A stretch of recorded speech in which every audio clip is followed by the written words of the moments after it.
Chapter 1140. At the Cornucopia Commerce's headquarters, the god of wealth peak that still stood tall despite the damage was packed with people. The various feudal lords had gathered all their subordinates. The Green Gang and Hong Gang had gathered all the rogue cultivators from all over the world. Even China's cultivation world, which had the largest number of cultivators, had no choice but to comply.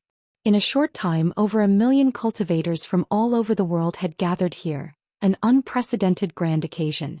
Amidst the bustling crowd, everyone was looking around, curious and nervous at the same time. Most of them had no idea why they were here. Several hundred feudal lords and sect chiefs were having a meeting on the god of wealth peak.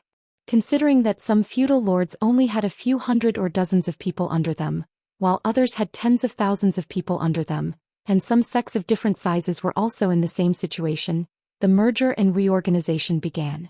Over 1 million cultivators were divided into 10 corps, with each corps having a little over 100,000 people. The several hundred feudal lords were divided into 9 groups, with a few people in each group as the core of each corps. The remaining corps consisted of over 100,000 rogue cultivators, all of which were added to the Hong Gang and Green Gang, under the command of Hong Qi and Gu Qingyun. The Wuxia cultivation world was broken up by sections. Sects of different sizes were distributed according to the number of people, and they were all under the core subordinates of the lords of the various countries. After the meeting was over, the commanders of the 10 newly formed corps swiftly gave the order to count the cultivation level of their subordinates. One had to admit that Xianxia used these people correctly. First of all, they knew their subordinates inside out, adding to their inherent prestige. Their work efficiency was extremely high. It took less than half a day to get a detailed result after counting over 1 million people. If Xianxia were to do it himself, it would be hard for him to even sort out the people. After receiving the detailed data, Xianxia immediately distributed 1 billion divine grade spirit stones to each of the 10 corps, throwing out 10 billion divine grade spirit stones in one go. A foundation establishment cultivator would need at most 4 billion high-grade spirit stones to advance to the immortal realm. Even if one were to start from the qi refining stage, it wouldn't exceed 5 billion high-grade spirit stones. If converted to divine-grade spirit stones, it would only be 15 pieces. Each of you will receive 15 pieces of divine-grade spirit stones.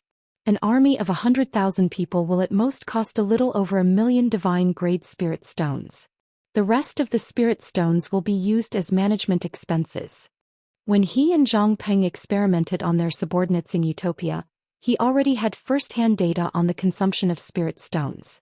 On top of that, Hong Qi and Gu Qingyun had invited cultivators from all over the world to refine countless medicinal pellets for them, so he was well prepared.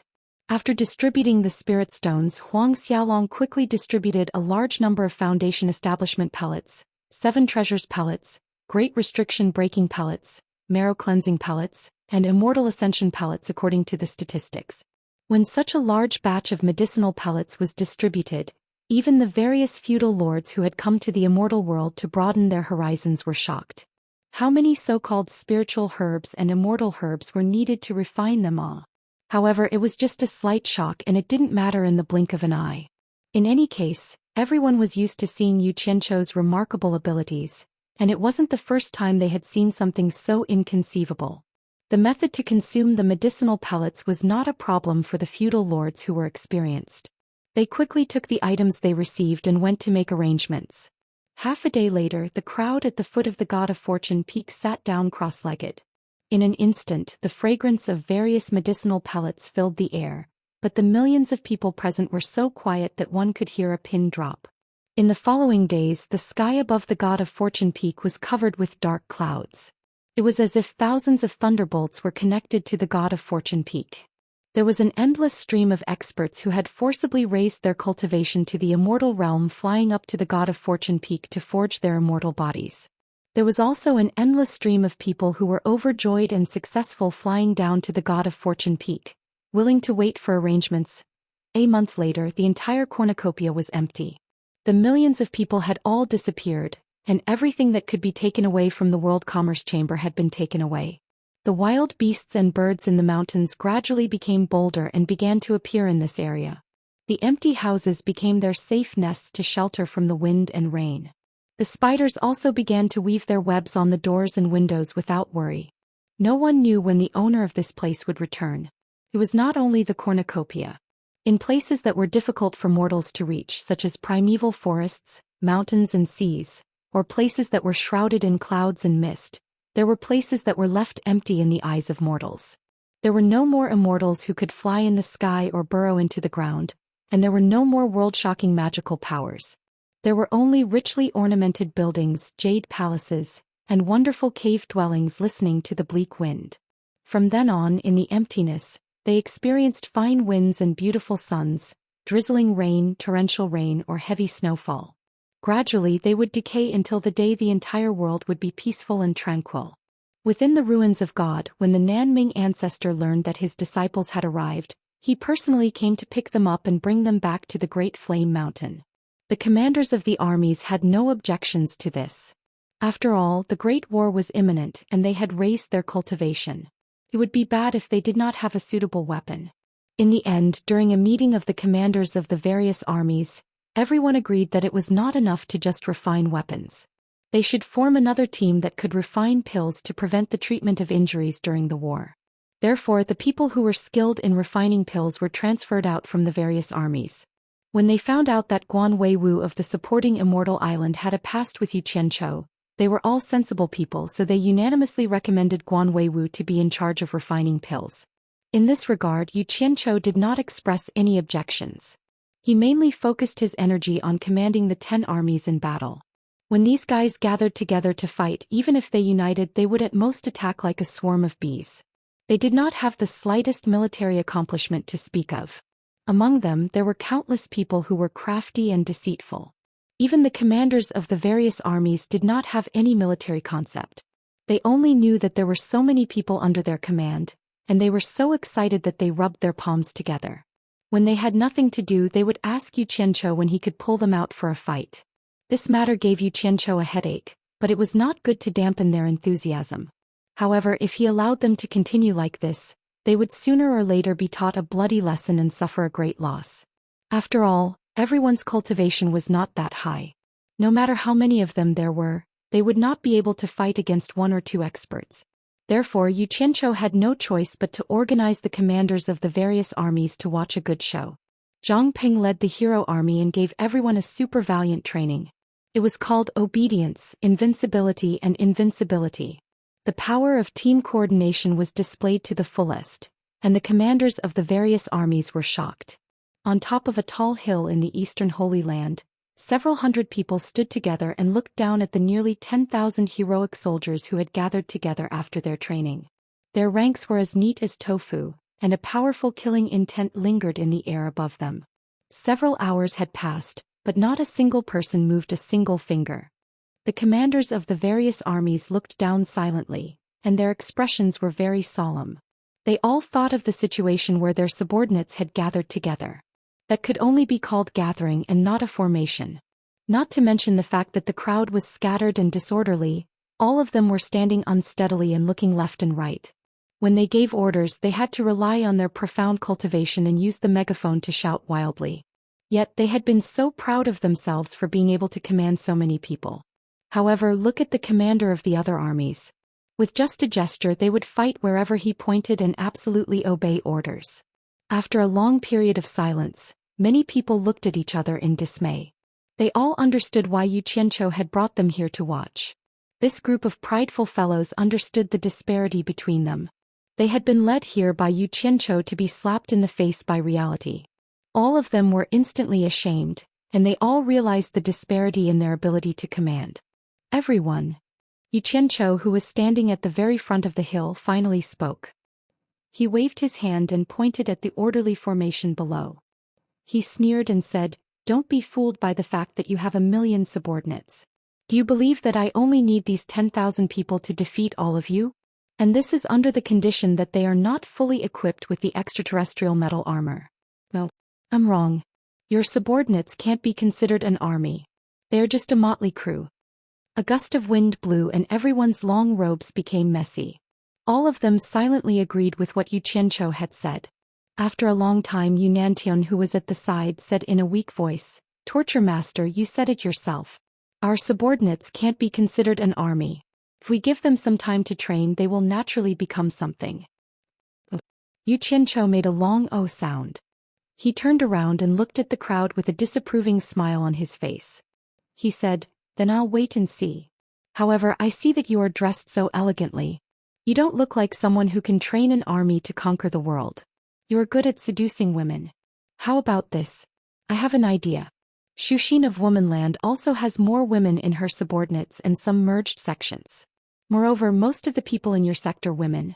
Moreover, it's really inconvenient for the division leaders to command if men and women mix together. Why don't we reorganize a division that belongs to women? You and Zhou Xian can be partners." As soon as he said this, many of the division leaders couldn't help but burst into laughter. They all looked at Yunnan Tian with ridicule. Many of them even joined in. "I think Torture Master's idea is not bad." Bolsh *. Yunnan Tian looked around and scolded. His face was gloomy. This was too embarrassing. However, it made the crowd laugh even harder. Zhou Xian flashed out of the crowd and looked Yunnan Tian up and down. She spat and said, "What's wrong with women? It's a good job for a man like you to mix with women. Don't be so shameless. We women don't care about you. Who do you think you are? Why don't you look at yourself in the mirror?" Yunnan Tian sneered and said, "Of course. In Zhou Xian's eyes, except for Nongzhu, who is a decent man, who else will she like?" Zhou Xian immediately sneered and said, "Of course. Nongzhu relies on the nature of a man, unlike you who put on a body full of hair to pretend." Then she bowed to Yu Qianqiu and said, "Torture Master, I agree with your decision to establish a division of women. However, Zhou Xian disdains to be a partner with this man. Please transfer Nongzhu here to be my partner." Chapter 1141. Hearing this, Yu Qianqiu couldn't help but think of Qianghua Fairy, the head of the Moon clan who was under her command. If he really made Nongzhu fall in love with her, there would be a good show to watch. He really wanted to do that, but now was not the time for them to talk about love. He coughed and said, "In your dreams. Do you want Nongzhu to have a baby with you?" Hearing this, everyone burst into laughter. Yunnan Tian laughed more happily than anyone else, as if he had vented his anger. Xu Exin bit her lips and raised her eyebrows. "If you really want to do that and Nongzhu agrees, Xu Exin will not object." Such courage made everyone burst into laughter again. "All right." Yu Qianqiu raised his hand to stop them from laughing. It was enough to relax for a while. They couldn't keep fooling around at this critical moment. His face darkened and he said, "That's it. We will build an army composed of women. Yunnan Tian will be the commander and Xu Exin will assist." Before he finished his words, the two of them lost their voices and said, "Torture Envoy." Yunnan Tian didn't expect Yu Qianqiu to really do this. It was so unreasonable. And Xu Exin didn't want Yunnan Tian to be above her. Why should a man be the commander of a women's army? Yu Qianqiu coldly glanced at them, causing them to swallow back their words. Then he coldly glanced at the crowd, causing them to be unable to laugh. Then he continued slowly, "This is not a joke. An army with men and women training together is a real joke. When we go back, the 10 armies will discuss with each other and adjust the number of soldiers reasonably. Anyway, we will remove all the women and form the 11th army. I know that many of them are husband and wife or are relatives, but I'm doing this for the good of everyone. It's better to let the men do the fighting and the women do the logistics in the rear. I think they'll be happy for the safety of their relatives." He had this idea before and wanted to find an opportunity that everyone could accept. Otherwise, it would be more difficult to command a temporary army with a family living in a team. Secondly, they would have a group of hostages in their hands, which would more or less make the motley crew think twice. Yunnan Tian and Xu Xian's faces became more and more gloomy. It turned out that they were in charge of a logistics team. The others had no objections to this. As long as it did not weaken their authority, it was fine. They all agreed to carry it out as soon as they returned. "Everyone, there are some things that I have to say first." Yu Qianqiu looked at the crowd and said, "Now that everyone's cultivation base is about the same, it doesn't matter who is in charge. If the core commander of any legion is not capable enough, I don't mind recruiting more capable people from below. As for those who have made great contributions, they will be rewarded with unimaginable benefits in the future. Who knows, they might even have the opportunity to establish their own sect in the immortal world." As soon as these words were spoken, the atmosphere instantly became heavy. Putting aside the matter of whether he could establish a sect in the immortal dimension in the future, if the disciples he ordered around in the past were to order him around instead, then it would truly be a fatal matter. Only then did everyone realize that they had boarded Yu Qianzhou's pirate ship. It was too late for regrets. After a moment of silence, Hu Changshou suddenly walked out and cupped his hands, saying, "Torture envoy. You also know that we have no experience in leading an army to war. I see that Zhang Ping is quite proficient in this field. Can we ask him for some advice?" Everyone's eyes also looked at Zhang Ping, who was standing still in front of the formation below. Yu Qianzhou's gaze swept across everyone's faces. Seeing that everyone's faces were full of anticipation, he was instantly delighted. This was the effect he had spent a lot of effort to achieve. If he forced them to train, it would definitely cause these guys to resent him. If they did not actively cooperate, then it would be big trouble. He tilted his head and suddenly shouted, "Zhang Peng." Zhang Peng responded with a yes, and flew up in a flash. Yu Qianzhou pointed at everyone and said, "Before the war, the training of the 11 legions will be handed over to you." Zhang Peng immediately accepted the order. After everyone returned to the Divine Ruin Realm, the core members of the various legions immediately surrounded Zhang Ping to ask for advice. Zhang Ping first explained to everyone the importance of the legion's hierarchy, then asked them to sort out this matter first. Everyone was smart and felt that it was reasonable. They immediately dispersed and hurriedly went to deal with this matter. By the time they came one after another to ask for advice, Zhang Ping had already divided the battle-hardened heroic army into 20 legions and let each legion lead 2 teams of people. One team would be used to train the people under them, and the other team would be sent to strictly enforce military discipline. How could a newly formed mob be so easy to train? As a result, on the same day, many of the troublemakers in the 10 legions were killed on the spot by the law enforcement team. In total, there were more than 10,000 people, and it almost caused an uproar. After all, everyone was now at the immortal realm, so there was no need to be afraid of them. However, in order to twist the evil aura of this group of repulsive people and get them on the right track as soon as possible, Yu Qianzhou made up his mind and sent Deming Luan, Wei Chuanqiu and Yun Ping, these 3 immortal emperor-level experts, to patrol around. Yu Qianzhou's original words to the 3 of them were, "Don't be lenient, kill those who need to be killed. It was better for some of them to die now than all of them in the future." As a result, the 3 of them killed another 10,000 people the next day. Seeing that there were immortal emperor-level experts holding down the fort, killing them as easily as cutting vegetables, the mob immediately understood how insignificant they were. They were so scared that they kept quiet out of fear and became well-behaved. Their training was finally on the right track. In fact, most of these troublemakers were the subordinates of the various countries' lords, or people who were used to having power in their sections. Ordinary people didn't dare to jump around. As the training progressed, those people who usually didn't have the chance to raise their heads in their sects suddenly realized that under this strict hierarchy, no matter what your background was, as long as your results were better than others and you were more capable than others, the instructors would immediately give you a chance to be promoted. As for those who were mediocre, no matter how powerful your background was, they would immediately be beaten down. The rise of a group of powerless and insignificant people immediately set off a prairie fire in the 10 great legions. Those who had never had the chance to stand out immediately desperately seized this opportunity to stand out. As a result, the descendants of those with power and influence in the past were immediately unhappy. Those who were usually trampled under their feet were now bossing them around. How could they accept this? Hence, they all relied on their connections to find the lords of the legion's core, their fathers or their masters, to complain. The most typical example was Hu Changshou's son, Hu Yuntian. Hu Changshou couldn't help but be selfish in the initial stages of the establishment of the legion. 100,000 people were to be divided into 10 divisions, so he made his son a division commander. Needless to say, Hu Yuntian was quite happy to see so many subordinates under him. The military rules stated that as a division commander, his words were like a mountain to the tens of thousands of people under him. They had to obey his orders, and those who disobeyed would be directly punished by military law. This was much more power than when he borrowed his father's influence in the Cloud Palace. These people were all under his command. Hence, both openly and secretly, he promoted the wisdom of the torturer Yu Qianzhou and strongly supported the military management of the various forces.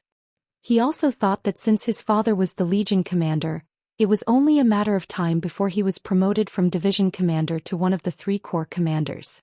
At that time his authority would increase by several times. In order to facilitate his management in the future, he strongly opposed the original forces in the legion forming factions and disobeying the orders of their superiors. However, when the higher-ups began to send people down, he, the son of the legion commander, was demoted by the chief instructor during the training and assessment. He was demoted from division commander to company commander. In the end, the chief instructor said that with his current ability, he could only be a company commander at most.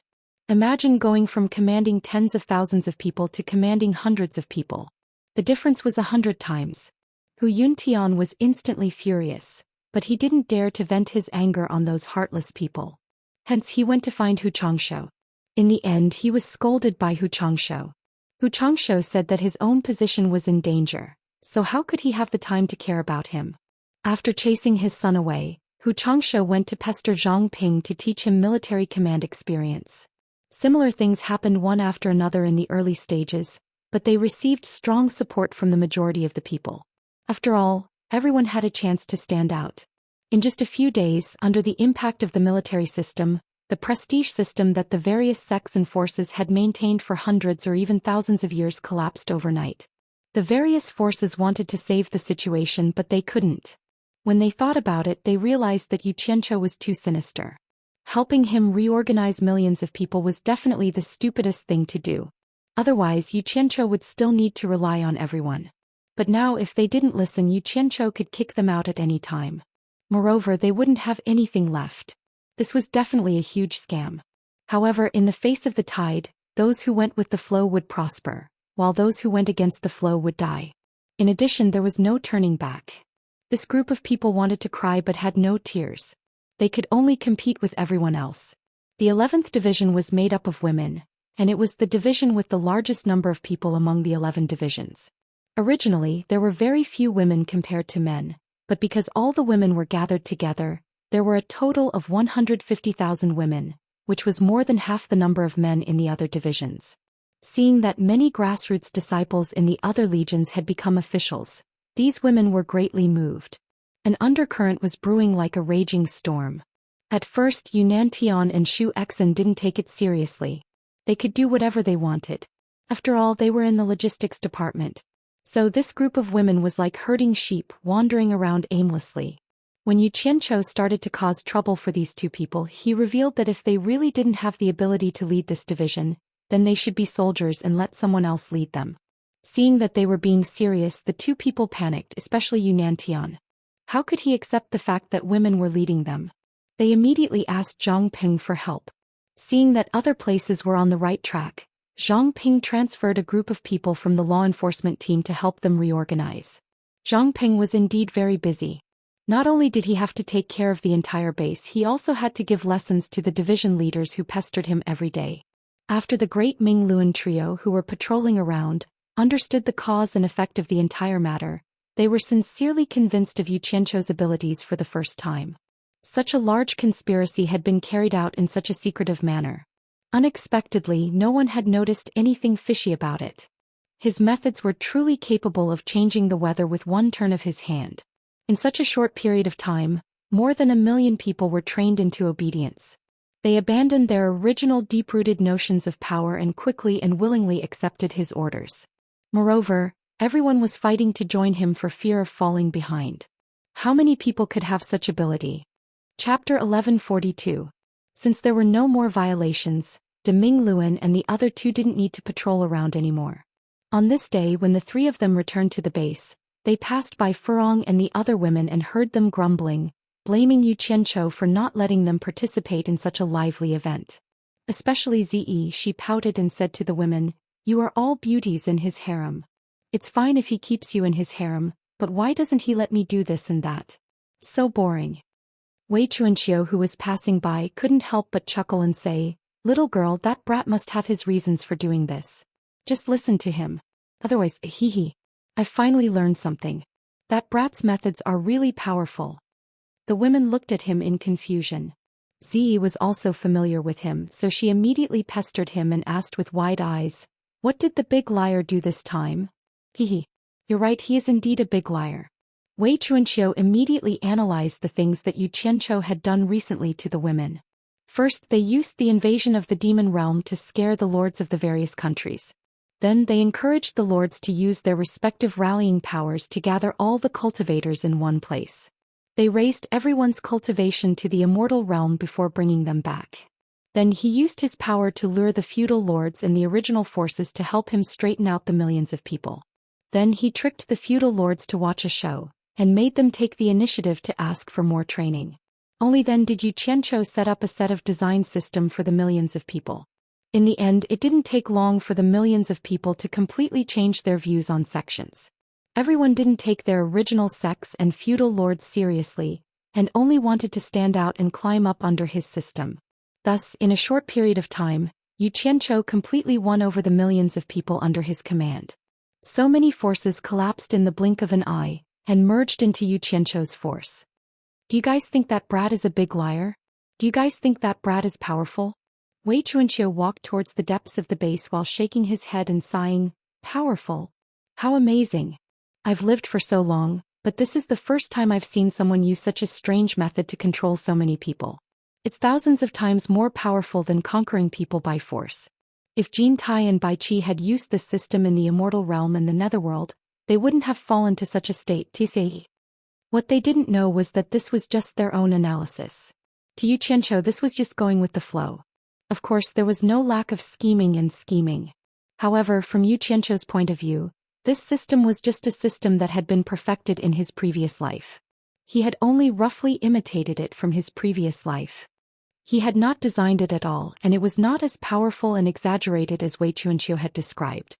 Of course, it seemed to have a good effect in the short term, but as time passed, it would not be able to withstand the corrosion of human greed. Most importantly, everyone's cultivation level was about the same now, so he had only borrowed it for a while.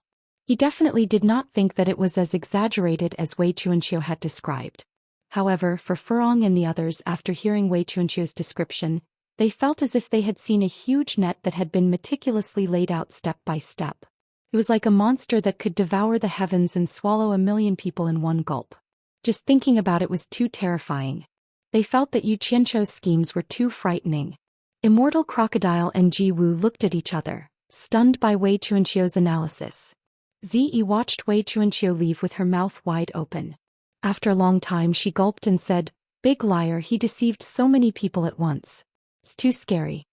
Beside her, the Allure Beauty shook her head slightly and said, "In such a chaotic world, a man should be like this.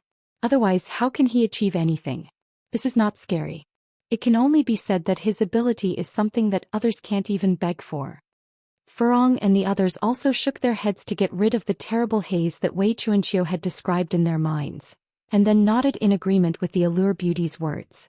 It just so happened that Yu Qianqiu had straightened out the matters in the Divine Ruin realm, and the matter of arranging weapons for everyone was put on the agenda. He couldn't let so many people still use weapons from the human world to fight against the people of the demon realm. Before leaving, he called Hongqi over and the two of them walked over while talking. The mother and daughter were crying and saying that you killed Ma Jiugu. What's going on? Yu Qianqiu asked with a frown. Hongqi did listen to him and kidnapped by Hua Fairy and Yan Zixia, but the mother and daughter acted like he was an irreconcilable enemy when they saw him. They questioned him, saying that Ma Jiugu had no grievances with him, so why didn't he let her go?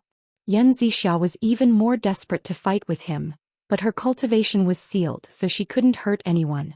Then she took the initiative to ask Ferdinand, who was guarding them, to forcibly take them away. Looking at Ferdinand's appearance, he was also quite emotional, and his expression was somewhat inexplicable, as if he was afraid that he would hurt the mother and daughter, so he volunteered to guard them. Yu Qianqiu had a lot of things to do, so he didn't pay attention to them at first, but before he left he couldn't help but call Hongqi over to ask what was going on. Hongqi smiled bitterly and said, "Master, I didn't want to. Killing people is not something to be happy about. But that old woman stayed with the mother and daughter day and night. When I took action, that old woman risked her life to protect them. I remembered that Master said that anyone who dares to stop me will be killed, so I directly killed her. Right, I also killed a beautiful woman who turned out to be a toad demon. Don't worry, Master. Nobody knows that the mother and daughter were kidnapped by us. Those who know have been killed by me, and I have also disposed of their corpses cleanly. The last sentence sounded like he was bragging. Yu Qianzhou was stunned and said, Lan Bingxue was also killed by you? He still wanted to find this B*TCH to settle the score with Furong one day, but he didn't expect this disciple to make the first move. It seemed that this kid had been in the gang for a long time, and he was not careless when it came to killing flowers. Did you kill the wrong person? Hong Qi asked a little weakly. Yu Qianzhou waved his hand helplessly and said, Forget it. So be it. You go and do your thing. He now finally understood why Ferdinand looked a little weird. He probably knew that Lan Bingxue was killed from the mother and daughter. After all, the two used to be husband and wife. No matter how big the conflict between them was, it would be a lie to say that he didn't feel anything after knowing that the person was dead. Looking at the back of Hong Qi leaving, he shook his head helplessly and smiled bitterly. Just when he walked a few steps with his hands behind his back, he saw a group of women in the hall of the base looking at him strangely as if they didn't know him. He couldn't help but be stunned and touched his face. He didn't wear a mask. He was a little stunned and said, What's wrong with you guys? The women shook their heads together to show that it was nothing. Zi looked at Hong Qi, who had disappeared, and asked weakly, Yu Qianzhou, what are you and Hong Qi whispering about? Are you thinking of doing something bad again? Psycho. Yu Qianzhou snorted. Just when he was about to turn into the passage on the side, he suddenly stopped and stared at Zi for a while with deep meaning. He wondered if he should arrange for Jasper Flower Fairy to meet this woman. It would be good to have a mother to teach her how to be a woman so that she wouldn't always talk nonsense when she saw him. But when he thought of Nongzhu's attitude, it seemed a little immoral for him to fan the fire in her backyard when she went to do something for him. After hesitating for a while, he temporarily gave up the idea. Zi was stared at by his strange eyes and then thought of Wei Chunqiu's words. He suddenly felt creeped out. The other women also looked at each other. At this moment, Zhang Ping rushed in from outside. After bowing to his master and showing respect to the women, he reported to Yu Qianzhou, Master, I accidentally found Shi Wenguang's son Shi Xiaotian in the army. He meant to ask if Yu Qianzhou had any instructions. He knew that Yu Qianzhou and Shi Xiaotian used to have a good friendship. He vaguely remembered that Shi Xiaotian had always called his master boss at that time, so he said this. Shi Xiaotian? Yu Qianzhou was startled.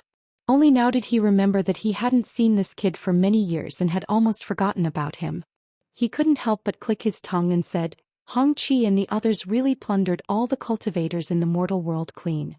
Even Shi Xiaotian, who was hiding in the imperial palace, was pulled over by them. By the way, since Shi Xiaotian is here, he should have seen me when he was in the cornucopia and should know that I am here. Why didn't he come to me? Could it be that there are obstructions? That's not it. Zhang Peng smiled and said, I asked him after I saw him. He seems to be a little worried that you won't recognize him now that your status is different. He's afraid that you won't recognize him anymore. He's afraid that something awkward will happen if he suddenly asks to see you, so he wants to see you but doesn't dare to. I've already brought him to you. He's just outside. Do you want to see him? This kid. Yu Qianzhou also chuckled twice, raised his hand and said, This boy was once a brother who went through thick and thin with me. Since he came, no matter how busy he is, I have to see him. Invite him to the conference room. I want to catch up with him. Zhang Peng accepted the order and left. Yu Qianzhou first went to the base's conference room while the women were discussing who this Shi Xiaotian was. Furong, who had seen Shi Xiaotian in the northwest barracks, roughly explained his identity. Not long after, a nervous Shi Xiaotian was led in. He didn't dare to look around, but when he saw a group of beautiful women staring at him, he quickly lowered his head. He didn't notice that Hibiscus was greeting him with an expectant look on her face, so he followed Zhang Ping into the passageway. After Zhang Ping led him to the door of the conference room, he stretched his hand and said, Master is waiting for you inside. I won't disturb you anymore. After saying that, he left. Shi Xiaotian looked left and right, feeling a little uneasy at the door. He nervously rubbed his hands together and finally gritted his teeth and slowly walked in. Chapter 1143. Walking lightly into the spacious conference room, Shi Xiaotian saw Yu Qianzhou's familiar and warm smile at first glance. Shi Xiaotian's tense heart had just relaxed when he saw Yu Qianzhou's face gradually surging with a solemn expression. His heart immediately tightened again. He respectfully saluted and said, Punishment envoy. Don't be so distant. There's no need to be like this between us. Yu Qianzhou sighed and shook his head. Actually, Shi Xiaotian had misunderstood him. He just suddenly realized that Shi Xiaotian had changed from that inexperienced youth to a tough middle-aged man. He felt like he was dreaming. He thought back to how pathetic they were when they escaped from Angquangsung. In the blink of an eye, decades had passed. However, the Yu Qianzhou in Shi Xiaotian's eyes was still the same as before. Other than the baptism of hardships on his face, his entire aura had changed. He was no longer hiding in his own house and didn't dare to go out. His appearance didn't seem to have changed much. Seeing that he was still a little reserved, Yu Qianzhou took the initiative to walk over and naturally put his arm on Shi Xiaotian's shoulder.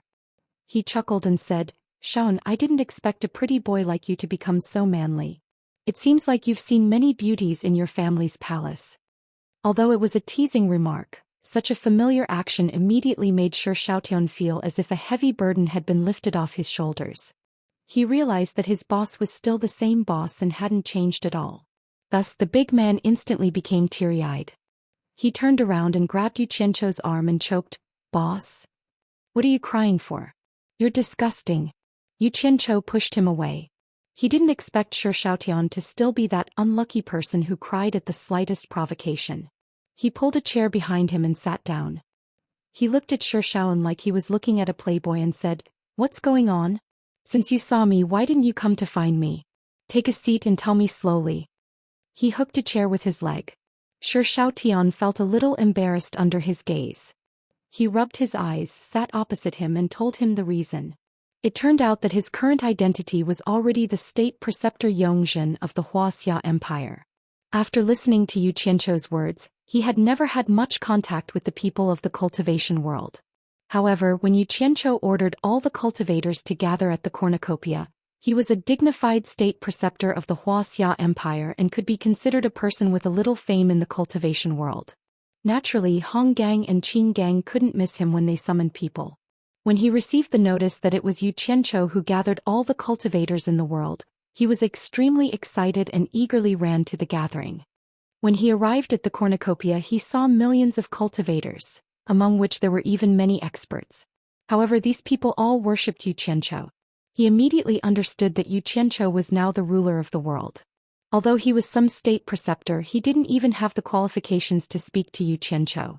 He saw Yu Qianzhou's several appearances at the cornucopia, and he also hoped that Yu Qianzhou could see him. However, Yu Qianzhou's eyes only swept past him and didn't linger on him at all. This further dispelled the idea of rashly looking for Yu Qianzhou. To be exact, he didn't dare to do so. After that, he saw Yu Qianzhou communicating with the heavenly thunder on the cornucopia to help everyone forge the immortal body. This made him tremble with fear and didn't dare to be presumptuous. It was also here that he accidentally met Zhang Ping, an acquaintance. Otherwise, it would be difficult for the two to recognize each other even though they were so close. The conference room fell silent. Yu Qianzhou didn't say a word. He had gained a lot and lost a lot along the way. As long as he continued to walk the path, such things would be unavoidable. Gains and losses would always accompany him. Shi Xiaotian looked at him silently. Thinking back to when the two of them were still working hard in Angquangsung, he never thought that Yu Qianzhou's future achievements would reach such heights. He didn't know that there was always someone better than him. After a long silence, Yu Qianzhou slowly said, "Xiaon, you should go back to the human world." Shi Xiaon was startled and then said anxiously, "Boss, let me stay by your side and travel the 3 realms with you." After coming to the Divine Ruin realm and coming into contact with so many people and things, he realized that the outside world was actually so vast and so exciting. It was much more interesting than being the imperial preceptor in the human world. Moreover, he had such a powerful boss to protect him. He hadn't even seen the Immortal and Netherworld yet. How could he go back? Yu Qianzhou gently waved his hand and said with a faint smile, "The outside world isn't as fun as you think. There's a price to pay for fun. You might not think so. Now that you have forged the immortal body, it's better for you to stay in the human world and enjoy your wealth. You and I are brothers, this is all I can help you with. Let's go. Don't say any more, I'll send you back." With a wave of his hand, Shi Xiaotian suddenly felt the scene change. When it stabilized, he found that he had returned to the back garden of the Pillar of State General's residence. However, there was no one living here now. His entire family had moved into the palace, and only a few servants were here to take care of it. Xiu Xiaotian looked around and knew that it was useless to say anything else. He forced a smile and said, I didn't expect boss to still remember this place. Boss. Since you're already here, go to the palace and rest for a while. My father often mentions you and has been longing to see you again. I almost forgot your family is already the royal family. It's good to know the way. Lead the way. Yu Qianqiu said with a faint smile. Xiu Xiaotian let out a happy sigh and flew into the sky. Yu Qianqiu followed closely behind. The two of them quickly flew over the bustling capital city below and directly entered the grand palace. Under a gold-plated Yongzhen plaque, Xiu Xiaotian invited Yu Qianqiu to sit in the imperial advisor's mansion. The eunuchs and attendants were ordered by Xiu Xiaotian to work around the clock to serve Yu Qianqiu. Those eunuchs and attendants secretly looked at Yu Qianqiu in surprise, wondering who this young man was to make imperial advisor Yongzhen, who was second only to the emperor, treat him with such respect. Therefore they didn't dare to neglect him. Yu Qianqiu didn't have the time to slowly enjoy this ostentatious scene. He told Xiu Xiaotian to stop wasting time and quickly invite his family to meet him. Xiu Xiaotian asked him to wait for a moment and quickly ran away. The group of eunuchs was even more shocked. This person actually dared to order the godlike imperial preceptor Yongzhen around like this. For a moment, they were so nervous that they didn't even dare to breathe loudly. They waited for a full 2 hours. Yu Qianqiu looked around the grand imperial preceptor Yongzhen and was still wondering why he was taking so long. Outside the door, a large group of men, women, old and young had already arrived. There were more than 100 people rushing in. Some of them were even infants in the arms of the women waiting to be fed. However, all of them were dressed luxuriously. The people in the front were all wearing yellow dragon robes. One look and one could tell that they were the descendants of the royal family. Many of them seemed to be puzzled. They didn't know why they were called here in such a hurry. Yu Qianqiu immediately saw Shi Wenguang, who looked vigorous despite his old age. Behind him were his sons and daughters-in-law. He didn't know the men, women, or children behind them, but it was obvious that they were all from the same family. Yu Qianqiu thought to himself, my goodness, the royal family is indeed different. It's amazing how they spread their branches and leaves. Just as a smile appeared on his face, Shi Wenguang, who was wearing the dragon robe, was already in front of him. He was the first to kneel down and excitedly called out, Mr.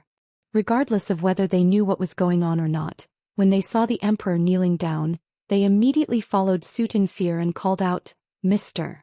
Xiu Xiaotian hurriedly stepped aside in embarrassment. The group of eunuchs and attendants were shocked by this scene, and immediately knelt down as well in horror. Yu Qianqiu on the other hand sat there calmly. He crossed his legs and raised his hand saying, Rise, all of you, rise. He also felt that he deserved this bow. He had given the greatest wealth in the mortal world to their family and saved their lives. It was not too much to accept their bow. Shi Wenguang immediately led a large group of his family members and stood up. Yu Qianqiu also stood up with a smile and walked in front of him saying, General Shi, you are still strong despite your age. Congratulations. He was too lazy to change the way he addressed him. It's all thanks to Mr.'s favor. Mr. is still as elegant as ever, like a celestial being. Shi Wenguang can only envy you. Shi Wenguang was filled with endless gratitude. He was almost 90 years old, but he was still more spirited than his own descendants. He understood that this was the result of Yu Qianqiu's immortal elixir back then. He was even thinking of finding a suitable opportunity to ask for a few more. Yu Qianqiu smiled and turned his gaze to behind Shi Wenguang.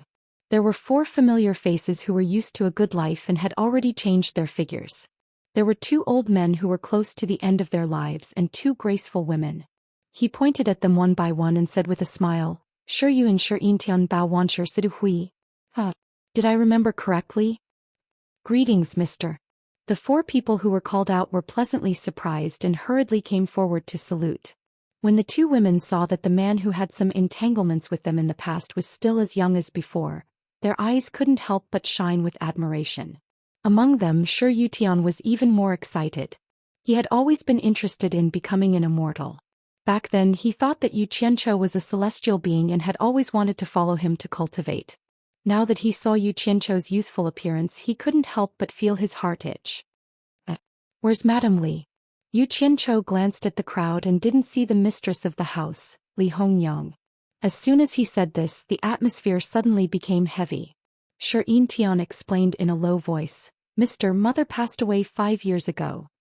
Yu Qianchou nodded slightly and consoled, "Birth, old age, sickness and death are the laws of nature. Everyone, don't be too sad." His words were pleasant to the ears. Why didn't he look at himself standing there with his youthful appearance? Who wouldn't be envious of him?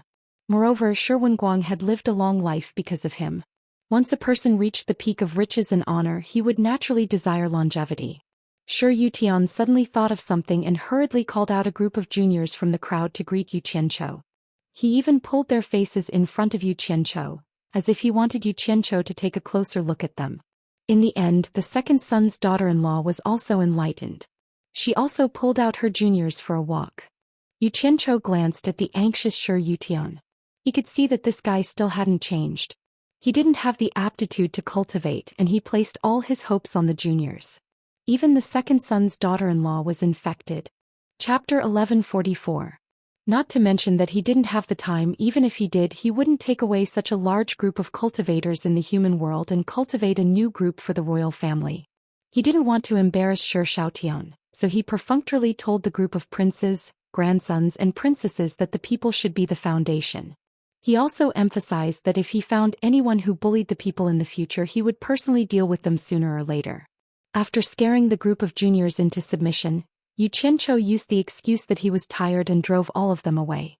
Only Shi Xiaotian, who was apologizing, was left in the hall. With his back facing him, Yu Qianchou picked up a cup of fragrant tea and took 2 sips. Suddenly he opened his palm and 2 golden tokens quickly condensed and appeared in his hand. He threw them behind him and said, "Look carefully."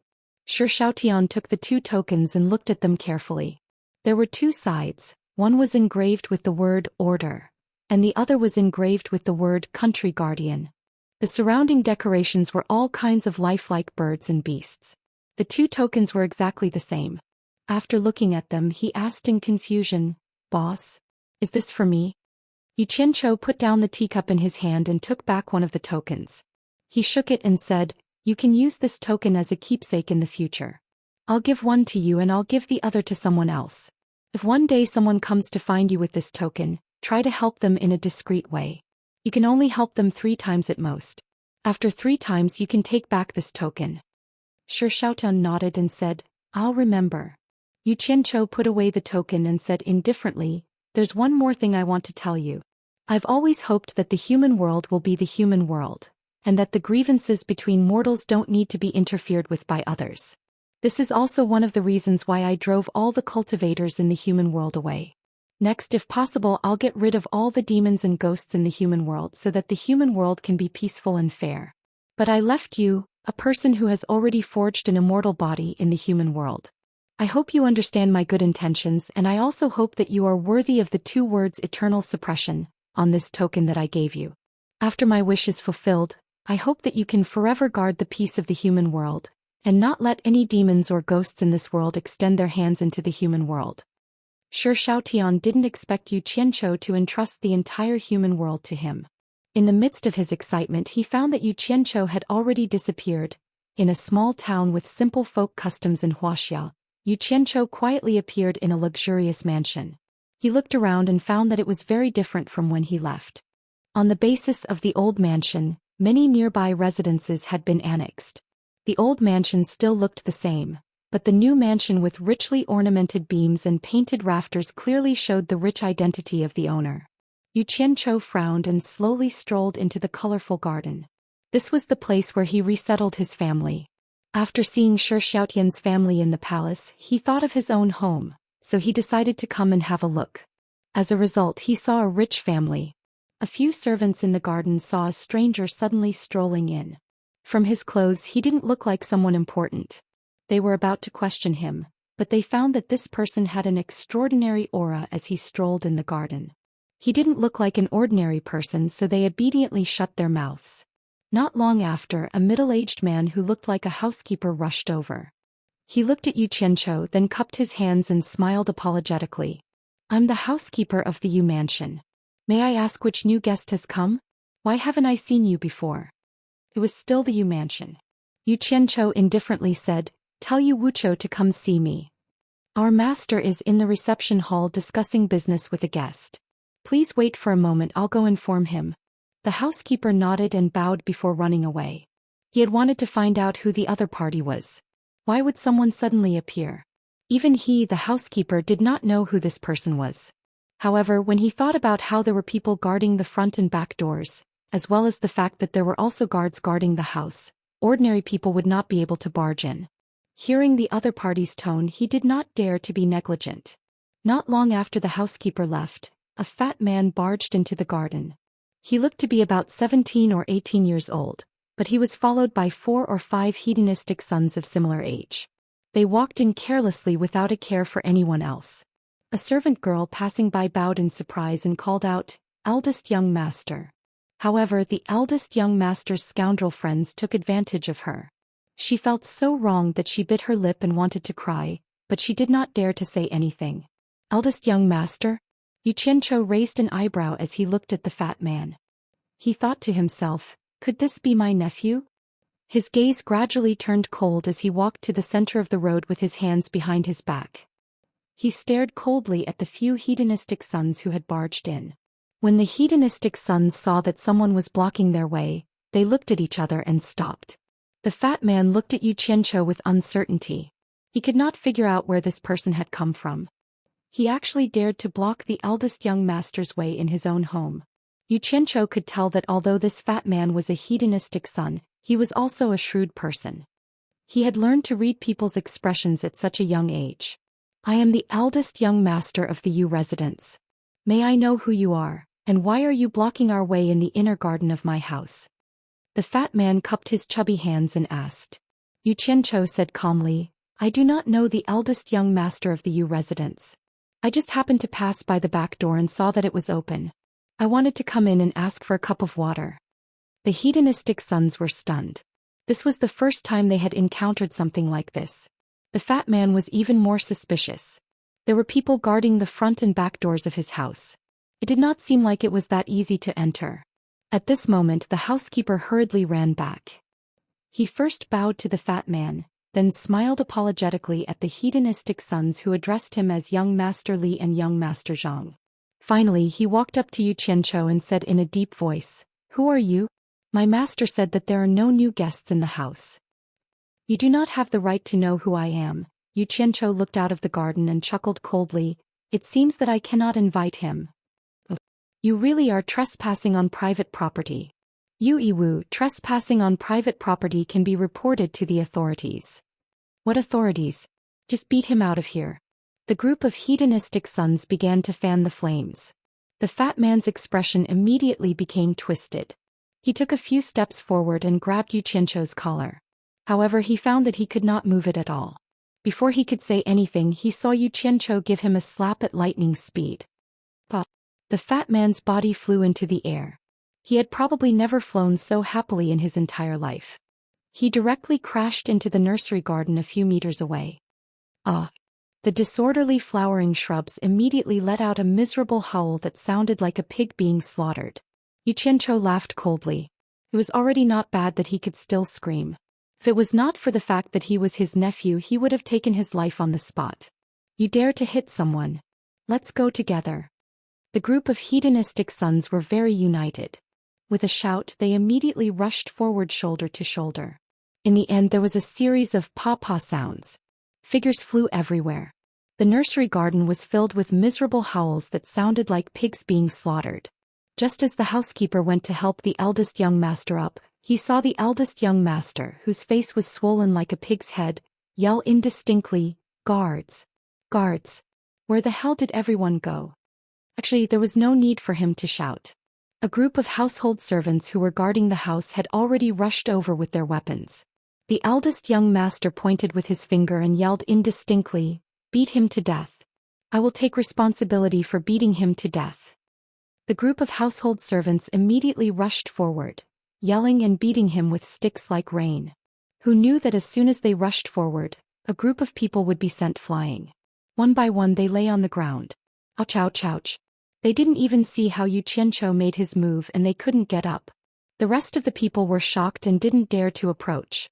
They didn't know that this was because Xianxia didn't want to make a big deal out of it because it was his own family. He also didn't want to shock the world. Otherwise, with his temper, he was afraid that not a single one of these people would survive. The fat young master and the few hedonistic sons who staggered to get up were dumbfounded. The first thought that came to their minds was that they had encountered an expert in Jianghu. It was the first time that they had seen such a handsome person. The fat young master covered half of his swollen face and looked left and right. It was obvious that these household servants were no match for this expert. Meanwhile, Wuxia, who was discussing business in the flower hall, was finally alarmed by the movement here. A burst of hurried footsteps came from outside the garden. Xianxia, who had 3 strands of long beard on his face, rushed over with a group of servants. Seeing this movement, everyone fell to the ground. The servants ran to their son who had been beaten into a pig's head, and asked what had happened. Naturally, the spearhead was pointed at Xianxia without exception. The group of servants immediately roared, and some even questioned Wuxia about what had happened. How could there be someone in the family who would hurt someone? Wuxia, who was already 40 years old, saw Xianxia standing in the air. How could he not recognize him? He was stunned as if he had been struck by lightning. He said, "Big, big, big." Just as he was about to call him big brother, he was glared at by Xianxia. He immediately realized that his big brother didn't want to reveal his identity. "Is this foppish fatty your son?" Xianxia pouted at the fat young master and said. Wuxia immediately ran over with sweat on his head and said with embarrassment, "Big, why didn't you tell me that you were coming? Is there some misunderstanding?" When the group of servants and foppish young masters saw Wuxia's appearance, they immediately looked at each other in surprise and doubt. Almost without exception, from the word big, they thought of a certain person. Businessmen were most afraid of fighting with officials, so for a moment they all quieted down. "Haven't I already asked someone to inform you? You're very arrogant now. Even I can't invite you. I didn't expect it to be so difficult to see you, and you are such a good son." Xianxia once again pouted at the fat young master and said, "You actually dared to make a move against me and even said that you wanted to kill me? The son you taught is really promising." "Ah." Wuxia was shocked. His elder brother was like a celestial being who could fly in the sky and burrow into the earth. Moreover, he had a group of incomparably powerful subordinates. Any one of them was a celestial being that mortals couldn't even beg for. His son had actually attacked his elder brother. Taking 10,000 steps back, there was no reason for a nephew to hit his uncle. Besides, in the future he still hoped to rely on this big brother to help him when he was in trouble. Wuxia was really angry. He glared at his fat son and shouted angrily, "Unfilial son! Come here." The fat young master was so scared that his whole body trembled. He covered his swollen face with one hand and secretly pulled the housekeeper with the other, meaning to ask the housekeeper to come forward and plead for him. Chapter 1145. What matters could be pleaded for and what matters could not be pleaded for. A steward would naturally be able to figure out from his master's words and actions. This time the master was really angry. The steward sighed in his heart and stole a glance at Xianxia. He knew that he had provoked a big shot who could not be provoked. So not only did he not plead for the young master, but he reached out and pushed the young master's fat waist, motioning him to obediently admit his mistake. The steward also understood that the young master was the master's son after all. No matter how angry the master was, he would at most punish the young master. He would not really do anything to the young master. Would he kill him? The fat young master glanced at his gang of scoundrels. As a result, everyone could see that he had provoked a big shot. Those who could bully others naturally knew better than ordinary people that they could not bully those who were more powerful than them.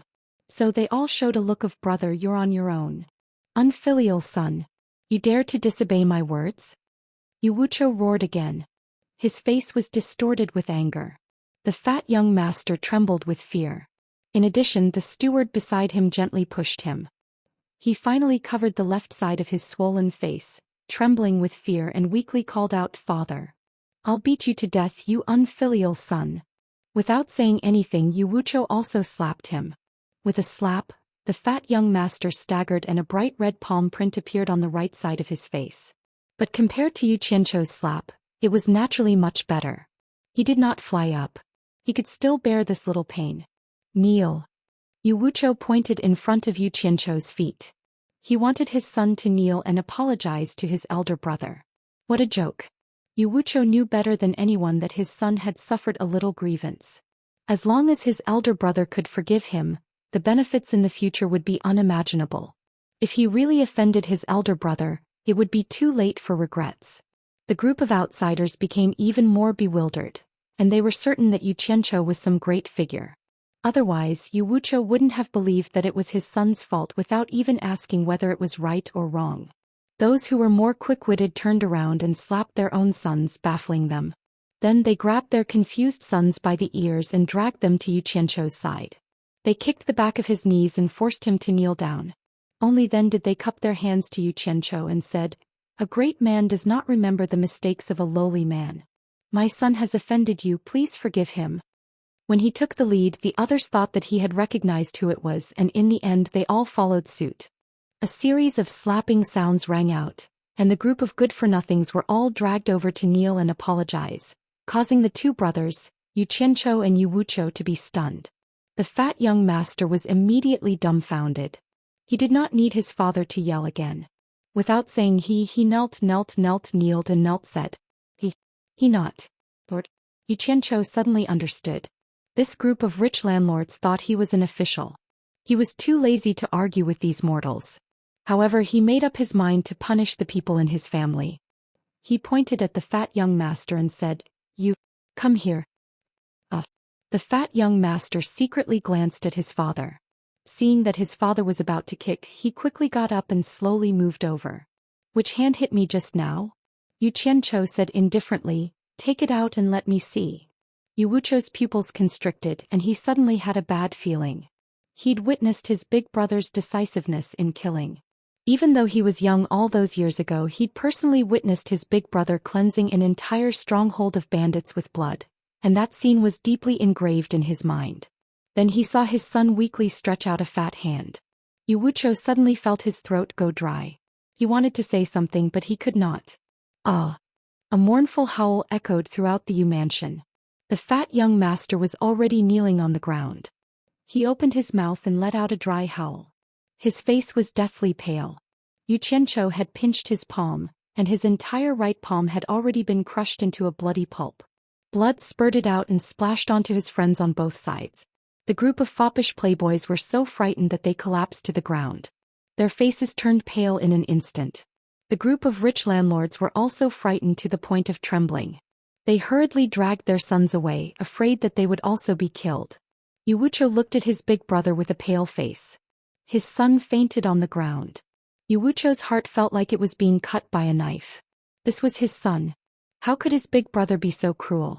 However, he did not dare to say or do anything. Irrelevant people, get lost. Yu Qianchou glanced at the crowd and said. The group of rich landlords immediately cupped their hands and bid farewell to Yu Wuchou. They hurriedly grabbed their weak sons and ran away. It was also at this time that a few women who had heard the news rushed over. The woman in the lead fell to the ground and hugged her unconscious son, crying loudly. Not long after, she also fainted. The other women called out a few times, but saw that the master was standing there in a daze as if he did not see anything. They then hurriedly called for the servants to carry the fainted mother and son away for treatment. "Find a quiet place. I have something to say to you." Yu Qianchou turned around and said. Yu Wuchou recovered from his daze and led his big brother into the old mansion with difficulty. After entering the main hall of the old mansion, Yu Wuchou said bitterly, "My parents were afraid that you would not be able to find a place when you came back. They never agreed to let us renovate this old mansion, so they kept it in the new mansion." "Where are my parents? Are they well?" Yu Qianchou asked with his back facing him. "Better than us children," Yu Wuchou muttered. Yu Wuchou muttered, "My parents are used to farming in Utopia, so they bought a few pieces of land at the foot of Nanshan with a few farmers to farm. They said that if you came back they would let you go over and take a look." "What? You think I was too harsh on your son?" Yu Qianchou turned around and asked. Yu Wuchou said, "Big brother must have his reasons for doing this." "I'm afraid that's not what you think." Yu Qianchou stared at him and sneered. "If it wasn't for the sake of our family, I could have taken his life today. It wouldn't have been worth the effort. He has such bad habits at such a young age. It shows what kind of a father you are." If I hadn't seen and heard it, I wouldn't have dared to do this. Why are you and your son so arrogant? Do you really think that no one in this world can deal with you? It's good that you met me today. If you fall into someone else's hands in the future, no one will be merciful. Today I broke one of his hands so that when he does evil in the future he will think about today's pain and have some scruples. At the same time it's also for you to remember. I will remember Big Brother's lesson. Wuxia bowed and said. In fact, he didn't think much of it in his heart. He could be considered to be a wealthy man now, and he had made friends with many influential officials. He had never seen anything that couldn't be settled with money and power. As long as he had enough money and influence, nothing was a problem. Moreover, he had an unfathomable big brother behind him. He felt that his big brother had been cultivating for a long time and was out of touch with this era. However, he only dared to think this in his heart and didn't dare to say it out loud. Xianxia squinted and stared at him for a while. A fierce look flashed across his face. After some hesitation he took out the token with the words Zhou engraved on it and handed it over. Wuxia's gloomy eyes immediately lit up. He knew that the thing his big brother gave him was definitely not something ordinary. He asked in excitement, "Big brother, is this for me?" Seeing his big brother nod, he quickly took it and carefully examined it. He then asked, "Big brother, this is?" The Imperial Court's Imperial Preceptor Zhou Xian owes me a favor. I asked him for this token. If the Yu clan encounters any trouble in the future, you can use this token to seek his help. Xianxia warned again, remember, don't use this token unless you encounter a disaster that you can't resolve. It can only resolve 3 disasters for the Yu clan. After 3 times the Imperial Preceptor Zhou Xian will take it back. You must remember this. To a mortal like Wuxia, the reputation of the Imperial Preceptor Zhou Xian in the Wuxia Empire was many times greater than his big brother's. In their eyes, the Imperial Preceptor Zhou Xian was a true god. He was a person who stood above everyone else in the entire Wuxia Empire. With this token he could resolve 3 troubles.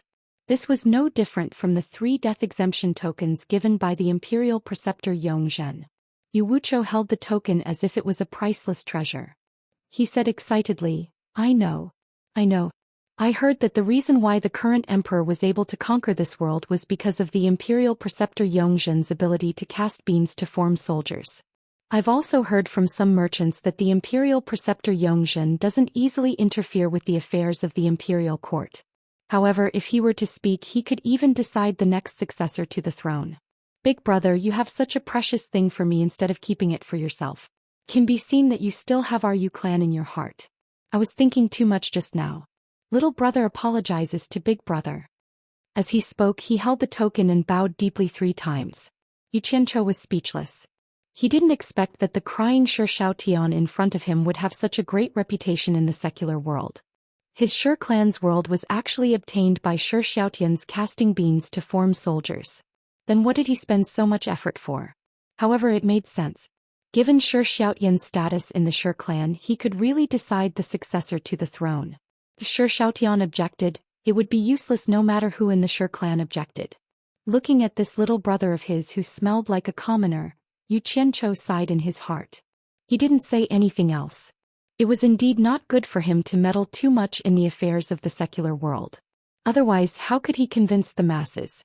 However, he had transmigrated to this family, and it was thanks to this family that he was fated to embark on the path of cultivation. It was impossible for him to abandon the family and completely ignore it. Even animals knew how to repay kindness, so how could he be dismissive of it? He didn't want to meddle in the affairs of the secular world, but he had still clenched his teeth and created this token against his will. He hoped that it would protect the Yu clan for 3 generations. Today he had ruthlessly crippled his eldest nephew's hand in order to teach the Yu clan a lesson they would never forget. If the Yu clan cherished their fortune, they would naturally avoid using the command medallion as much as possible. In that case, the medallion might not only protect 3 generations of the Yu clan, but also 5, 6, or even more than 10 generations. On the other hand, the 3 uses of the command medallion might not even be enough for a single generation. One could imagine just how bad the character of the Yu clan was. Chapter 1146. Although he was not a good person in both of his lives, behind his great evil was a bodhisattva's heart. Using violence to fight violence, using evil to fight evil was his method, but he had never used the slightest bit of violence against any good people, nor did he do anything to make things difficult for them. He knew very well that the people who suffered the most between the rise and fall of the country were the dull and ignorant citizens. Perhaps he still had a conscience and always wished to do something for them when he had the ability. However, the affairs of the world were unpredictable, and there were some things that he could not predict. He did not know what it would mean for the Yu clan if he gave this token to them. Today he had ruthlessly crippled his nephew's hand because he had always been ruthless in dealing with the root of the problem. He did not have that much time to carefully teach his nephew, so he could only forcefully set things right. It was better to suffer for a while than to suffer for a lifetime. This had indeed taught Yu Wuqiu and his son a lesson. In the past 2 generations they had not used this token even once. However, the Yu clan's business had grown bigger and bigger. As the saying goes, wealth does not last more than 3 years. This was not without reason. With the accumulation of wealth, the descendants did not know the difficulties their ancestors had to go through, did not know the impermanence and dangers of the world, and sat on the wealth they had left behind. What trouble could they not easily solve? Over time, how could their temperament and disposition be as normal as a normal person's? When their mentality became distorted, they would inevitably do some evil things for the sake of wealth. When it came to the 3rd generation under Yu Wuqiu, the expansion of wealth caused the 3rd generation to become somewhat unscrupulous. Finally, he got into trouble. In fact, he did not provoke any powerful figures. He had only taken a fancy to the beauty of a general's daughter. The 3rd generation did not care about her at all. Thinking that he had a good relationship with the general's superior, he directly raped the general's daughter. As a result, the general flew into a rage. The other party held military power, but he could not even protect his own daughter. How could the general endure this? As a result, he threw caution to the wind. He did not care whether the general was a superior or a superior. He brazenly gathered the troops under his command and carried out a bloodbath on the prosperous Yu clan. Almost everyone was killed, and the wealth that had been accumulated over several generations was snatched away. Fortunately, his old man had suffered a loss at the hands of Yu Qianqiu. Since then he still had a lingering fear, so the family recruited many Jianghu experts. Coincidentally, at the time of this disaster, those Jianghu masters who had received his father's kindness desperately fought a bloody path out of the thousands of soldiers and horses for him, protecting him all the way to escape. As for his family and whatnot, he did not care about them. It could be said that he had received a great retribution. After that, the general did not let him go. He swore to kill him to avenge his daughter. He led the army to chase. Only when an even larger suppression army arrived did the general stop. Seeing that the entire Yu clan had been destroyed, the terrified Yu clan naturally wanted to take revenge. Thus he sought help from the high officials he had a good relationship with. Those high officials readily agreed. Seeing that the entire Yu clan had been destroyed, the ordinary people did not dare to say anything. When they saw that someone was leading the army to take revenge, they immediately flocked to follow. Coupled with some people with ulterior motives, an explosion was inevitable. The imperial court was afraid that the world would be in chaos. In order to stabilize the morale of the army and the people, a mere Yu clan was nothing. Now that the Yu clan's wealth had been scattered, it was even less of a problem. Moreover, there were people who wanted to seize the Yu clan's properties. Naturally, they pushed him out to appease the world. The well-informed Yu clan panicked when he heard the news. At the critical moment he remembered the token passed down by his ancestor. Thus, with the mentality of making a desperate attempt, he took the token and went to the entrance of the palace to seek an audience with the imperial preceptor Zhou Xian. The moment the token was revealed, it became extremely powerful. The imperial preceptor Zhou Xian, who had long since left the secular world, issued a decree to summon him. This shocked the entire palace. This was a character that even the emperor found difficult to meet. After seeing the Yu clan and hearing that his surname was Yu, the imperial preceptor Zhou Xian immediately thought of Yu Qianqiu. He then asked about the background of his ancestor. After learning that the Yu clan's grandfather was Yu Wuqiu, he was even more certain that the Yu clan was related to Yu Qianqiu. He couldn't help but sigh in his heart. Boss gave the world to his Shi clan, but let his own clan sink into the common people. This magnanimity was something that he couldn't help but admire. After learning about the trouble he had caused, the imperial preceptor Zhou Xian only frowned slightly. He immediately issued a decree to the current emperor to exterminate the rebel army and the people, restoring peace to the world. Since this all-powerful ancestor had spoken, the entire imperial court immediately quieted down. With the fastest speed and highest efficiency, the army was assembled. Within a few months, all the chaos was quelled. And the Yu clan's third generation profited from the disaster. No one expected that he actually had the backing of the world's #1 expert. As a result, no one dared to touch his properties, and they all returned to the Yu clan. The ones who suffered the most were the generals and the rebellious people. The first thing the Yu clan's third generation did after obtaining a new life was to cherish the memory of his ancestor. He wept bitterly in front of his ancestor's memorial tablet and thanked his ancestor for saving his life. The second thing he did was to work hard to reproduce and make up for the Yu clan's losses. At this point, the Yu clan's third generation finally knew how to restrain himself. Because everyone knew that the Yu clan had a relationship with the state preceptor Xianxia, the rise of the Yu clan was inevitable. By the time the fourth generation of the Yu clan became the head of the Yu clan's power had already reached the pinnacle of both the political and commercial realms. The result of this was that the hearts of the people were not satisfied. By the fifth generation of the Yu clan had begun to covet the imperial power. However, they were still somewhat apprehensive about the state preceptor Xianxia. When it came to the sixth generation, it was terrible. That fellow was extremely daring and actually deceived the sovereign step by step, testing the reaction of the state preceptor Xianxia. After seeing that the state preceptor Xianxia had no intention of interfering, he brazenly plotted to collude with the throne. In the end, it did not work out. The sad thing was that the success of the imperial preceptor was also due to the failure of the imperial preceptor. This was because all the armies in the world were also wary of the immortal-like imperial preceptor Xianxia. When they saw that someone was plotting against the throne, all the grand marshals of the army who usually listened to him immediately turned their weapons against him, and all of them sent their troops to protect the emperor. The result was obvious. However, the command medallion was put to good use again, and Xianxia personally appeared to protect the Yu clan. This made everyone puzzled. Could this Yu clan be the illegitimate child of imperial preceptor Xianxia? Why was he helping his own clan when they rebelled? As a result, the monarch was no longer the sovereign, and the subjects were no longer the subjects. Everyone started to look down on the sovereign. Only the sixth generation of the imperial preceptor Xianxia could do anything about it. He ran to the residence of the state preceptor Xianxia and cried for a few days, saying that he was the state preceptor of the imperial preceptor Xianxia and couldn't help him.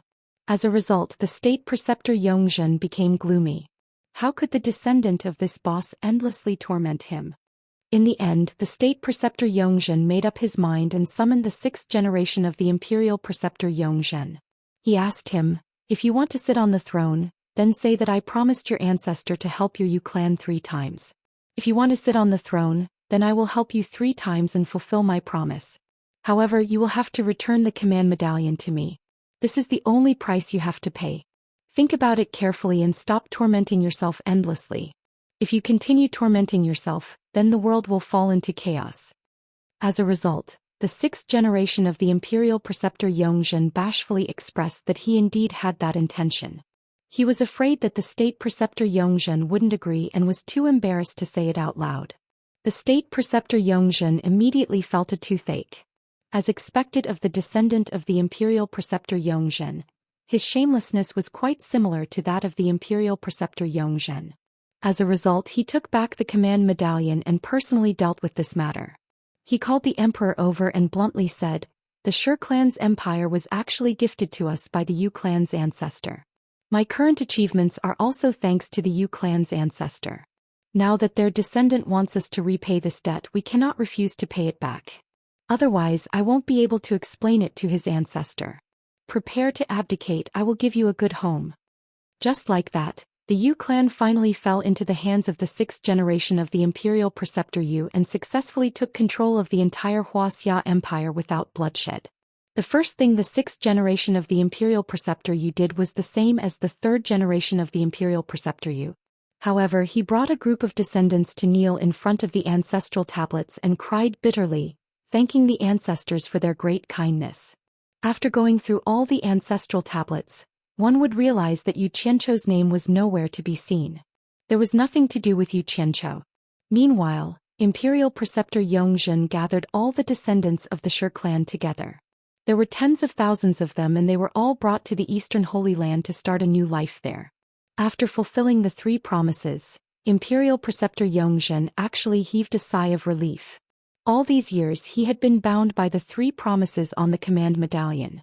That was why he had been staying in that boring imperial palace, waiting for the person who brought the command medallion to find him. He was afraid that his departure would delay his boss's matters. After fulfilling the promise, Imperial Preceptor Xian floated away in the vast world. The descendants of the Shi clan also didn't know where he went. At this moment, Xianxia didn't know what would happen next. If he knew, he might not have given the command medallion away. Wuxia, who was bowing to thank his big brother, suddenly heard a commotion. He raised his head and saw that his big brother was no longer there. Instead, he saw his wife barging in with a group of people. He couldn't help but feel furious. Right now he was so regretful that his intestines were turning green. If it wasn't for the fact that he had gotten used to those beautiful sword-wielding beauties back in Utopia and had such a wonderful impression of them, he wouldn't have fallen in love with this woman at first sight. After tasting her, he realized that she was simply too shrewish. She would always bring weapons out to fight for her life. Just looking at her made his head hurt. "Where is the person who attacked my son? Get him to come out."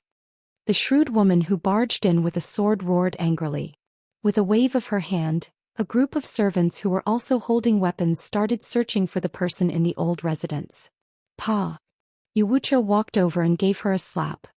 He pointed at his stunned wife and scolded, "Is that someone you can scold? If you keep making noise, I'll divorce you." He also looked around, afraid that his big brother would be in trouble if he heard what his wife said. Unexpectedly, his wife didn't appreciate his kindness. She stomped her feet and cried, "How dare you hit me? I'll fight you to the death." She raised her sword and chased after him, causing Wuxia to run around. A group of servants quickly came over to stop the fight. At this moment, Xianxia had already arrived at the foot of the southern mountain outside the town. He landed in a large thicket behind a house that was obviously much more luxurious than the houses of the surrounding farmers. He swept his gaze across the surrounding fields and saw an old couple in coarse clothes returning from the fields. He couldn't help but freeze. The man had a hoe on his shoulder, and the woman had a bamboo basket on her waist that contained some fresh vegetables. The 2 of them chatted and laughed along the way, looking very healthy. They even helped each other cross the ditches in the fields from time to time. After seeing the old couple enter the house, Xianxia still didn't move. After listening to the conversation in the house, he couldn't help but smile. When the sound of pots and pans could be heard, and smoke began to billow out from the chimney, he felt that the matters of the secular world had been resolved with the billowing smoke. Xianxia's gaze suddenly looked towards the distant horizon and gradually became fierce. He had already made up his mind. He wouldn't tolerate anyone disturbing this pure land of the mortal world, not even the supreme of the demon world, Demon King 3 Knights. The leaves gently swayed and the people in the thicket had already disappeared. Over the ditches that the old couple had crossed, there were now stone bridges that were very sturdy and exquisite. Chapter 1147. Those who attacked from the dark had more or less an advantage, and the methods they could choose were more than those who defended passively. After Jin Tai and Bai Qi ran around for a while, they had already grasped the general situation of the netherworld and celestial world. The 2 of them immediately took action. First, they joined hands to cause a ruckus in the celestial world, destroying several large sects and causing panic among the sects in the celestial world. Suddenly, they took the risk to attack the headquarters of the Passionless Palace, almost razing the entire headquarters to the ground. The enraged Wang Qing chased after them all the way, but he was actually lured into the underworld by the 2 of them. Wu Feng, who heard the news, immediately came to help. After a fierce battle, Jin Tai and Bai Qi pretended to be injured and fled. Wang Qing and his son saw the 2 of them were injured, and immediately became spirited. They chased them in the netherworld, looking like they wanted to take advantage of the 2 of them being injured to get rid of them. With the annihilation of the Purgatory Army and the retreat of the Red Armored Army, the Endless Horizon, the place that caused all living beings in the netherworld to tremble, had long since changed. There was only lava flowing everywhere. A few flowing lights flew past the Endless Horizon, and the enemies that were faintly discernible were about to escape into the mysterious forbidden area. Wu Feng, who was chasing them, laughed sharply and shouted angrily, "Jinte Bai Qi. The mysterious forbidden area is in front. You have nowhere to run. Today is the day you die."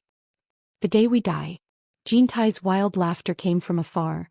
"Ignorant fools, I'll let you and your son be happy for a few days. There will be time for you to cry." Wang Qing, who was flying quickly behind Wu Feng, suddenly frowned and said, "Father, why do I feel that something is wrong? Why can't I see Bai Qi? That guy has always been known for his speed. Naturally he ran faster than Jintai." Wu Feng's voice suddenly paused and he stopped in the air. Amidst the rolling heat waves and the soaring red light he shouted, "Not good. We've fallen into the trap of these two scoundrels." Wang Qing's expression changed. In the blink of an eye he seemed to understand something and quickly turned back. The father and son looked at each other silently for a while, and their faces gradually turned pale. Without saying a word, they turned around and flew back almost without hesitation. "Haha." Jean Tai's arrogant laughter came from afar again. "It's too late for you to understand now." A streak of golden light was reflected back, and it chased after the father and son at an even faster speed. Golden light flashed from its body, and its disheveled golden robes were completely refurbished, and it didn't appear that it had been injured in the slightest. Suddenly, the sky above the underworld rumbled unceasingly, and the fierce sound of fighting constantly resounded between heaven and earth. Jintai relied on his faster speed to continuously chase after Wang Qing and his son. When the father and son attacked, he immediately turned around and fled. At this time, anyone could see that Jintai was stalling for time. On the way, Wu Feng finally received an urgent message from his sister, Lady Blackpool. She said that Bai Qi was on a killing spree at the exit between the underworld and the celestial world. No one could stop him. Now no one dared to go near that area. She asked the father and son to quickly go and help. This confirmed the father and son's guess. Jintai and Bai Qi had pretended to be injured and set up a trap to lure the father and son. Then Bai Qi would use his faster speed to quickly open the passage to the demon world, and Jintai would stall them to buy more time for Bai Qi.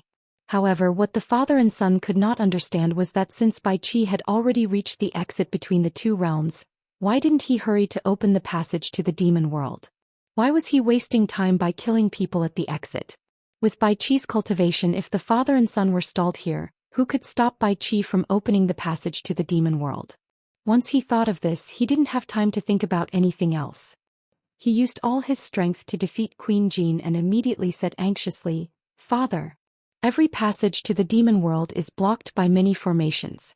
Even if Bai Qi wants to open the passage to the demon world, he won't be able to do so in a short period of time. Your flying speed is faster than mine, so quickly chase after Bai Qi. There's still time. I will stall Jintai. Go quickly." "Alright." Wu Feng shouted and quickly disappeared into the distance with the wind god's staff. Wang Qing turned around and chased after Jintai. "Trying to run? It won't be that easy." Jintai laughed evilly. He did not want to fight with Wang Qing at all. He quickly dodged Wang Qing and used his even faster speed to tangle with Wu Feng. His golden cloud rod shone brightly as it smashed towards Wu Feng. Wu Feng, who had to fight back, was so angry that he almost vomited blood. Time waits for no man. But he had no choice but to block. When Wang Qing caught up again, he shouted angrily, "You go. I'll stop him." Wang Qing's expression was serious as he flew past the two fighting. However, after fighting for a while, Jintai immediately avoided Wu Feng and chased after Wang Qing again. Just like this, the father and son were forced to fight with Jintai. They had to block as they rushed. However, Jintai's cultivation was too high and he couldn't do anything to him. Jintai wasted a lot of time. When the father and son finally arrived at the passage between the underworld and the celestial world, they found that a large area of the passage was blocked by fog. A group of people were trying their best to break the formation. The rumbling caused the ground to tremble continuously. However, how could the hundreds of formations that Bai Qi had personally set up be compared to the motley crew? The group of people only broke through a dozen formations after a whole day. "Waha! Bai Qi, you're really something. You're giving them a taste of their own medicine." Looking at this, Jintai laughed wildly. Their plan was to make use of the time difference. That was why they deliberately lured Wang Qing and his son to a remote area of the underworld so that Bai Qi could rely on his speed to buy more time to open the passage to the demon world. However, what Jintai didn't expect was that Bai Qi would come up with a stroke of genius on the spot. He learned from the people of the Immortal Realm and Netherworld and set up a large number of great arrays on the passageway between the two realms. In turn, he blocked the pursuit of Wang Qing and his son. Seeing this, the stone in Jintai's heart fell to the ground. If it was as he expected, Bai Qi should have also set up many formations on the side of the celestial world to stop them. This way, opening the passage to the demon world would not have any more twists and turns. To be in the bag. How could he not be happy? Stop him. I'll break the formation. Wu Feng shouted angrily. Wang Qing turned around and charged at the arrogant Jintai. The latter immediately stood not too far away, clearly wanting to continue to delay one of the father and son, not letting them work together to break the formation. A huge staff flew into the night sky, like a meteor falling from the sky. It smashed into the depths of the white mist with a boom. The ground shook violently. The people who were originally surrounding this place to break the formation did not expect Wu Feng to attack without even giving them a warning. They were so scared that they scattered like birds and beasts to avoid being accidentally injured. No matter how powerful the defensive power of the formation that Bai Qi had set up was, it could not withstand a single strike from the Divine Wind Staff. With a single strike, the formation was broken. The Divine Wind Staff shot up into the sky again, turning into a speck of starlight that grew larger and larger before crashing down again. Rumble, rumble, rumble. Half a day later, the mist finally dispersed and the hundreds of formations were finally broken. Wang Qing, you guard the passage, don't let that traitor come and cause trouble. Wu Feng screamed and grabbed the Wind God's staff, shooting into the spinning black light. However, what he didn't expect was that the moment he came out of the passage, he immediately saw the twisting power of the world spinning towards him. It was terrifyingly strong. Wu Feng was shocked and immediately understood that Bai Qi had laid down a killing formation to wait for him. In a moment of panic, he almost fell for it. Luckily, the treasure in his hand was the Wind God's staff. With an angry shout, a ball of abominable black wind suddenly exploded, dispersing the huge killing force. The Wind God's staff rapidly expanded, and with a boom, it directly pierced through the entire mountain, breaking apart the formation and the mountain. His figure flew out along the white light above his head and came out of the mountain. He saw the dense mist formation again, and there were still rumbling sounds outside. Clearly, there were also people breaking the formation outside. Wu Feng pointed towards the sky without hesitation. The enormous Wind God's staff was like an enormous wind drill that spun rapidly and drilled into the white mist above his head. Rumble. Rumble. A series of explosions rang out. After another half a day, the fog dispersed and another 100 or so formations were broken. Wu Feng flew into the air and grabbed the Wind God's staff. Ignoring the dumbfounded crowd around him, he headed straight for the Immortal World's Devil World's tunnel. Bai Qi, who had killed his way here, had already reached the outskirts of the passage to the demon world 3 days earlier. At this time, the obsidian light mirror in his hand was exploding with uneven black light, clearing away the messy formations along the way. For more than a day, the obsidian light mirror had not stopped operating. In the distance, a large group of people were watching this scene in a daze. However, Bai Qi's cultivation base was too high for them. They were no match for him at all. Rushing forward would be suicide. Some of the people who had rushed forward regardless of the cost were directly turned into ashes by the obsidian nether light mirror in Bai Qi's hand. No one dared to move recklessly. They could only watch helplessly, not knowing what to do. Emperor of the Underworld. Quickly stop. Once the demon world is opened, you know better than us what the consequences will be. Someone shouted with tears of blood. As long as you are willing to give up on opening the passage to the demon world, we are willing to restore the original order of the celestial world and the netherworld, and worship you forever. Yes, yes. Countless people shouted, Emperor of the Underworld. Quickly stop. Bai Qi's expression changed as if he was moved. If he was not forced, he would not want to open the demon world again. However, he instantly calmed down and his indifferent voice resounded through the sky. Wait until you can be the master of Wu Feng and Wang Qing, then say such words to me. Otherwise, it is no different from farting. Who can truly understand what I have done for the 3 realms for so many years? In the end, aren't you going against me just because you say so? I would rather betray the world than let the world betray me. Why not kill all the heartless people? His voice was filled with grief and anger. The black light suddenly soared, breaking the few magic formations with all its power. A huge mountain with a steel inlaid on it appeared in the mist. Under the illumination of the black light, the accumulated dust and vines on the steel were all swept away. Dense and strange magic symbols were engraved on the steel. Seal of the demon world. A wave of terrified exclamations came from the crowd in the distance. There were still many formations that had not been broken behind the large mountain and on both sides, but those were not important. At this time Bai Qi could not hear the urgent shouts behind him, nor could he see the formations that had not been broken. In his eyes, there was only the metal steel, and the speed at which his chest rose and fell became somewhat hurried. Chapter 1148. In the hallucinatory Immortal City, Yu Qianzhou, who was disguised as Niu Yid, casually walked to Nongzhu's stall. He picked up a horse sculpture and clicked his tongue. Oh my God! There was actually such a marvelous sculpture in this world. He wondered which extraordinary person had created it. Boss, how many spirit stones are you selling it for? He smiled wretchedly. Nongzhu looked at him as if he was a dead man. She sat there motionlessly and said, "It is rare to see a man like you. Why don't you tell me what's so good about the things in my stall? If you really know what's good about them, I will give them to you for free." His words seemed to be saying, praise me as much as you can.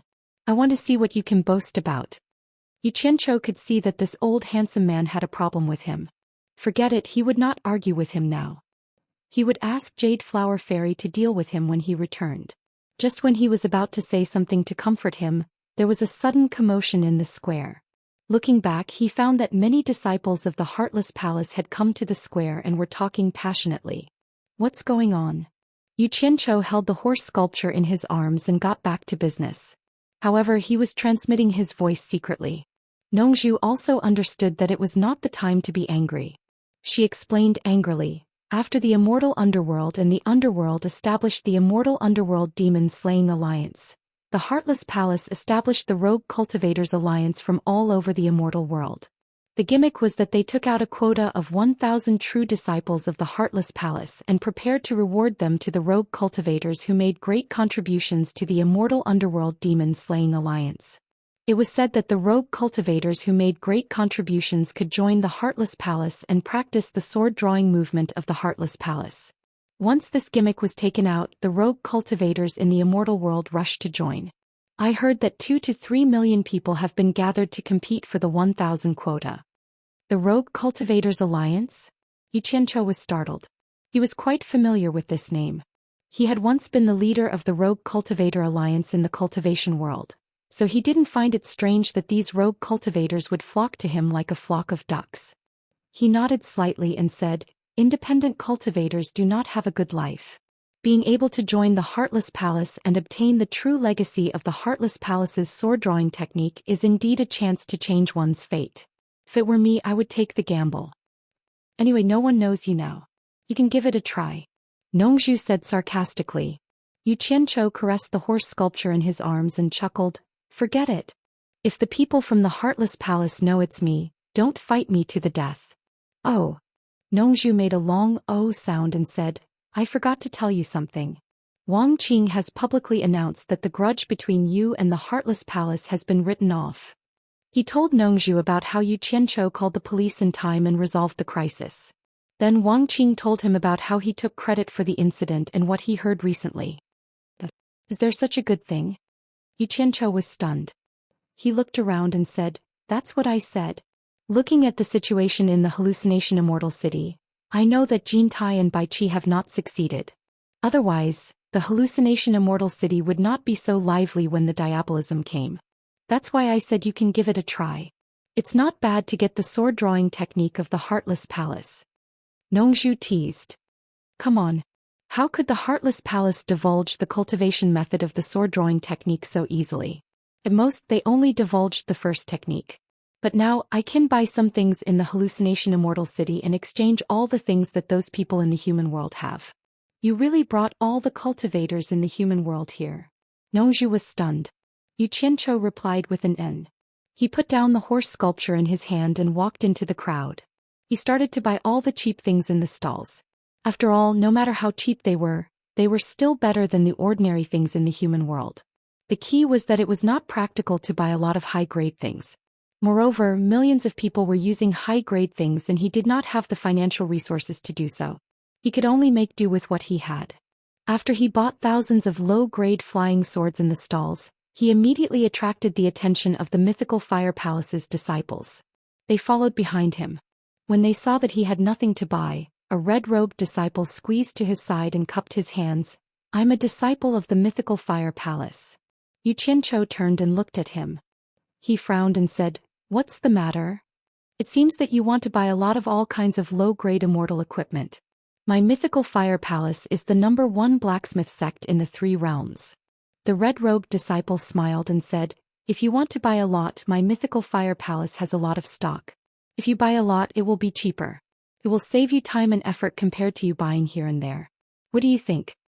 It seemed like he was a disciple of the mythical fire palace who was trying to attract business. Xianxia frowned. How could he have forgotten about the mythical fire palace? This daddy's grudge with the heartless palace had already been written off. He could totally go to the mythical fire palace to buy things openly. Why was there a need to waste time here? Good. It's good that it's cheaper.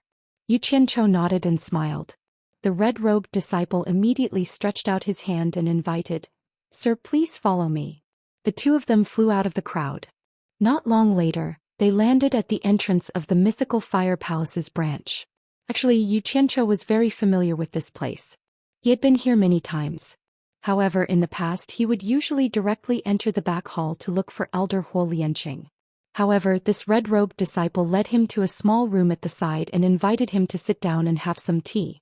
After he left and returned, he respectfully brought an old man with him. The old man clearly didn't think that this little disciple could attract any big customers. He walked in with his hands behind his back.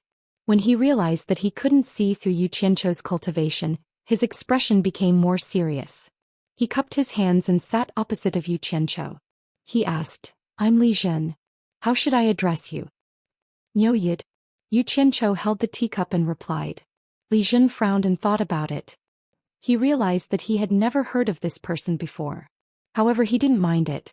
He laughed and said, "I heard from the disciple that you want to buy all kinds of low-tier immortal equipment in bulk.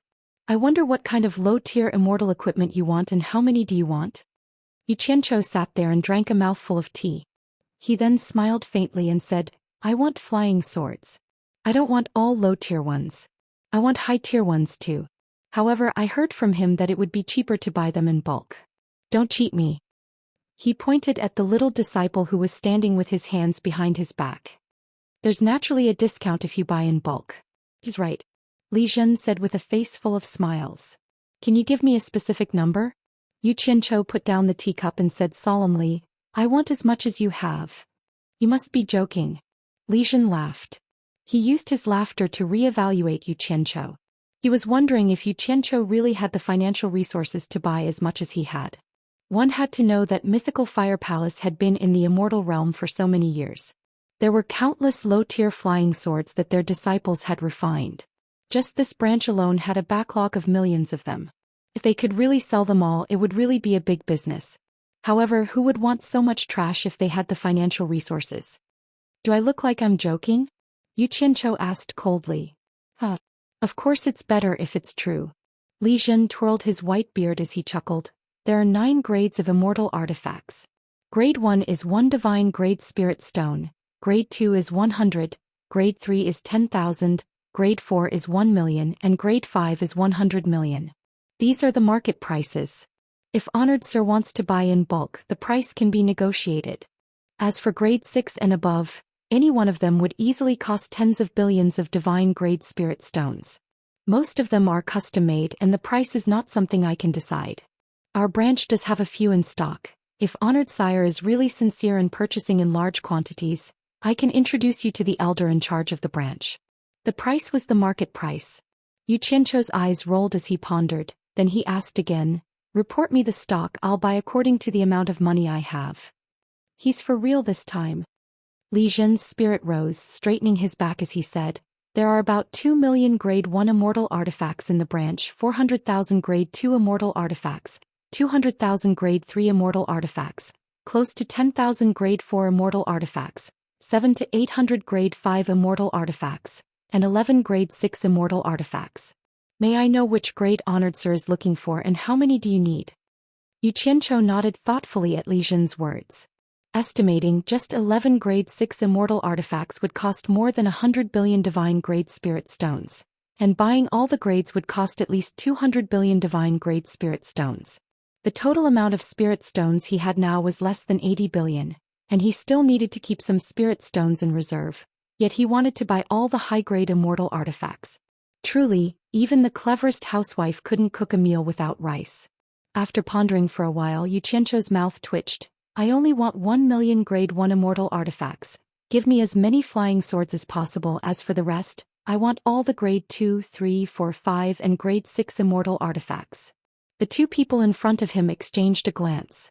Li Zhen coughed lightly. He didn't expect it to be such a large sum. His previous estimate was 100,000, so he forced a smile. Honored sir is aware that just these items alone would cost more than 200 billion divine grade spirit stones. Of course, I'm not doubting honored sir's wealth, but may I ask, what are you planning to do with such a large sum? Otherwise, you should know that if a large amount of things were to flow to the netherworld, it would be the same as cutting off other sects' source of income, and it would be hard for my mythical fire palace to explain to the other sections. He really couldn't figure out who else in the immortal world would want so many immortal artifacts at once. All the sects had an agreement. The mythical fire palace couldn't monopolize the netherworld's business just because of their reputation in artifact forging. This amount was a little too large. Most importantly, he was worried about this Niu Yid's wealth. You don't need to care about this, forget it. Those 2 million plus grade 1 immortal artifacts, I want all of them. Yu Qianqiu thought that it was better to be prepared. Since he was going to do something immoral, he couldn't care less about those 1 million plus grade 1 immortal artifacts. Thus, he decisively made his decision. His hand reached into his clothes and pulled out a bunch of storage bracelets. The two people in front of him were stunned. They couldn't imagine how Huang Xiaolong had so many storage bracelets on him. Why didn't they notice it earlier? Pa. Yu Qianqiu casually pulled out a storage bracelet, slapping it on the table, his voice resonant. Enough nonsense, I'm here to buy things, you're here to sell things. This is 10 billion divine grade spirit stones as a deposit, to show my sincerity. If you really want to do this business, take the deposit and the goods will be delivered at the same time. Don't waste my time with useless words. If you can't do it, let someone in charge make the final decision. Chapter 1149. Without even seeing the goods, Huang Xiaolong directly took out 10 billion divine grade spirit stones as a deposit. What a generous and wealthy buyer. The two people on the other side were stunned. They had seen rich and overbearing people, but they had never seen someone who didn't take money seriously. Li Zhen signaled the red-clothed disciple with his eyes, and the latter respectfully walked up to Yu Qianqiu, taking the storage bracelet from him. Li Zhen scanned the storage bracelet with his divine sense and discovered that it was filled to the brim with divine-grade spirit stones. There were indeed 10 billion of them. Then he looked up at the huge storage bracelets in Yu Qianqiu's hands. If there were 10 billion in each storage bracelet, then he should have at least 1 trillion in his hands. My goodness, I've really met a big buyer. Li Zhen's eyes lit up as he held the storage bracelet in his hand. He stood up and bowed to Yu Qianqiu.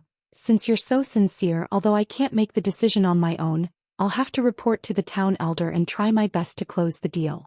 Please wait for a moment, I'll be back soon. Yu Qianqiu waved his hand disapprovingly, indicating for him to leave quickly and return quickly. Li Zhen raised his hand again to ask him to wait for a moment, then left quickly. In the back hall, Hu Lianqing took the storage bangle from Li Zhen and checked it. After confirming the number, he returned it and frowned slightly. You purchased such a large number of celestial artifacts in one go. You didn't ask him about the purpose of the purchase? I did, but he refused to tell me. Li Zhen thought about it and said, I suspect that he's buying for the underworld, so I don't dare to agree. Netherworld? Indeed, only the netherworld can use up such a large number of low-grade immortal artifacts at once. If it was in the past, the mythical fire palace wouldn't have dared to sell so many weapons to the netherworld at one go. But ever since Wang Qing and his son gained power for some unknown reason, the sect actually hinted to him to loosen the restrictions on sales to the netherworld. He was also planning for this matter, but he didn't expect that a large buyer would come knocking on his door. After some thought, Hu Lianqing said, Sell it to him. Then he added, since he's a big buyer, invite him to my place. Then you go and check out the things he wants and bring them over. Try to round it up as much as possible and leave the odd bits to maintain the popularity of the daily business. Yes, elder. Li Zhen was a little hesitant. If we do this, it'll be the equivalent of emptying the branch. The Heartless Palace has already reserved 3 million low-grade immortal artifacts for the newly formed Itinerant Cultivator Alliance. If we give them all at once, what if the Heartless Palace comes to collect the goods and we can't hand them over? Huo Lianqing waved his hand disapprovingly. That's not a problem. I'll immediately contact the sect and get them to send those low-grade immortal artifacts over as soon as possible. It'll be just nice to get rid of most of the useless things in the sect. This is a good thing. If the Heartless Palace comes to collect the goods, I'll explain. Just do as I say. Li Zhen naturally accepted the order and soon brought Yu Qianchou over. Huo Lianqing looked at him and found that he couldn't see through his cultivation, so he invited him to sit down and have some tea. Then he asked him some questions. Yu Qianchou sat there calmly and pretended not to know him. Seeing that he couldn't get anything out of him, Huo Lianqing said some insignificant things to kill time. It didn't take long for Li Zhen to check the number of the items. Li Zhen only needed to confirm the number of the items before he took out 6 storage bracelets and placed them on the tea table in front of Yu Qianchou. He explained, 2 million pieces of first-grade celestial artifacts, 400,000 pieces of second-grade celestial artifacts, 200,000 pieces of third-grade celestial artifacts, 10,000 pieces of fourth-grade celestial artifacts, 800 pieces of fifth-grade celestial artifacts, and 11 pieces of sixth-grade celestial artifacts. Yu Qianchou did not check them carefully. He just took each of the 6 storage bracelets and quickly checked the amount inside. Then he took them all in his hand and asked, no need to count. I trust the reputation of the mythical fire palace. How many spirit stones do you need in total? It was rare to see such a straightforward customer. Li Zhen smiled respectfully at Huang Xiaolong. According to the market price, the total value is 202.042 million divine-grade spirit stones, not a piece more, not a piece less. Bang! Yu Qianchou slammed the table, causing the teacups on the table to shatter into pieces. His eyes widened in anger as he snapped, this can't be right. Why is it according to the market price again? Didn't you say that there would be a discount? Is this how your mythical fire palace conducts business? Such a huge commotion startled several disciples who rushed in from outside. Huo Lianqing and Li Zhen were stunned for a moment, thinking that they had run into some troublemaker. But when they heard the reason for Huang Xiaolong's anger, they shook their heads with a wry smile. This person might be straightforward, but his temper was truly fiery. He simply couldn't tolerate a grain of sand in his eyes. Wasn't it obvious that he hadn't finished his words? Huo Lianqing waved his hand at the disciples who rushed in.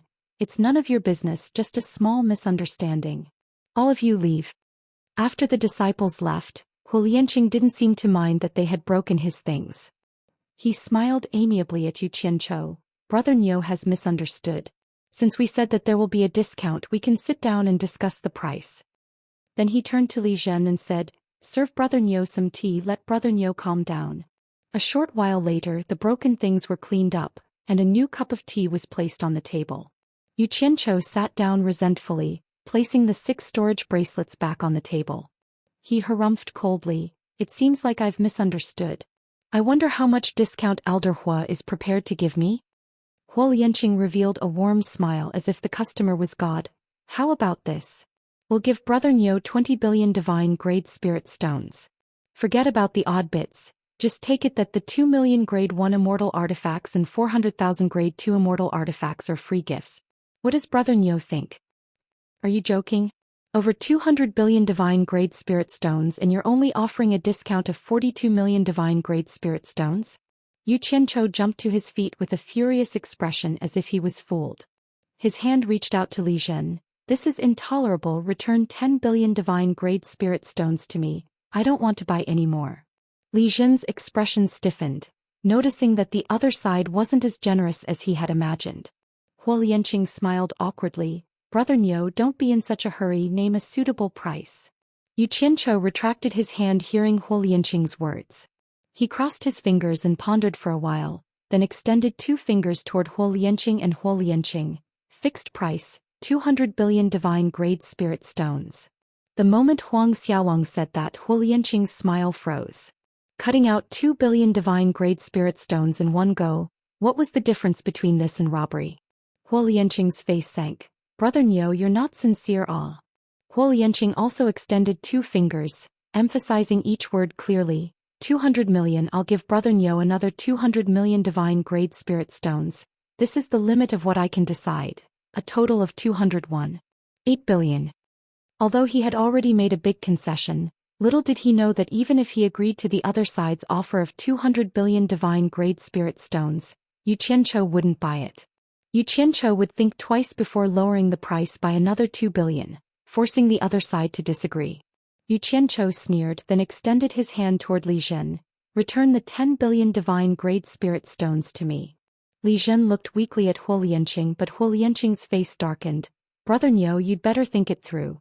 Other than my mythical fire palace, you won't be able to find another place in the 3 worlds with such a favorable price. If Brother Niu is really sincere, I'll treat it as a friend and give you another 100 million discount. What does Brother Niu think? Didn't you just say that a discount of 200 million is the limit of what you can decide? Now you're going back on your words and offering another 100 million? Yu Qianzhou chuckled coldly. Little do you know that I'm a person who values character the most when doing business. If it's something I like, even if it's another 10 billion, I'm still willing. Huo Lianqing was depressed. Wasn't this how business was conducted? Are you saying that I'm not pleasing to the eye? Before Huo Lianqing could say anything, Yu Qianzhou flicked his sleeves and strode out, saying as he walked, "It's an insult to my character to continue talking nonsense with you. In any case, your hands are already dirty after the 10 billion. It's beneath me to ask for it back. You can keep it and spend it slowly." Disdain was written all over his face as he strode away.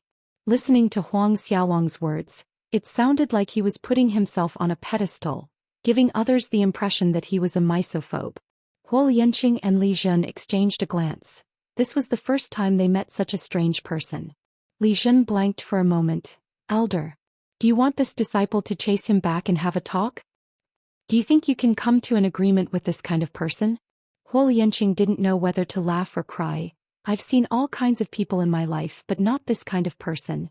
He really has too much money and nowhere to spend it. But 10 billion divine-grade spirit stones is not a small amount, so leave it for now. If one day he regrets it and comes back to ask for it, we still have to return it to him. After all, no amount of money can exchange for our mythical fire palace's golden reputation. This disciple understands." Li Zhen saluted respectfully, then put away the 6 storage bracelets on the table, turned around and left. However, a short while later, Li Zhen ran back in a flustered manner, his voice anxious. "Not good. Not good. Elder, we've been tricked." Huo Lianqing frowned. "How many times have I told you to stay calm? What happened? Tell me slowly, what are you panicking for?" Li Zhen quickly and anxiously recounted the matter. It turned out that when he brought the items into the storage, according to the rules, the disciples who entered the storage room had to check the items again. Otherwise, if something was missing, the disciples who entered the storage room wouldn't be able to bear the consequences. In the end, other than 1 storage bracelet with 10 billion divine-grade spirit stones inside, the other 6 were empty. Li Zhen was not a fool. A moment's thought told him that someone had swapped the storage bracelets. Hearing this, Huo Lianqing was dumbstruck. Just now, when the items were placed back on the table, he had been keeping a close watch on them.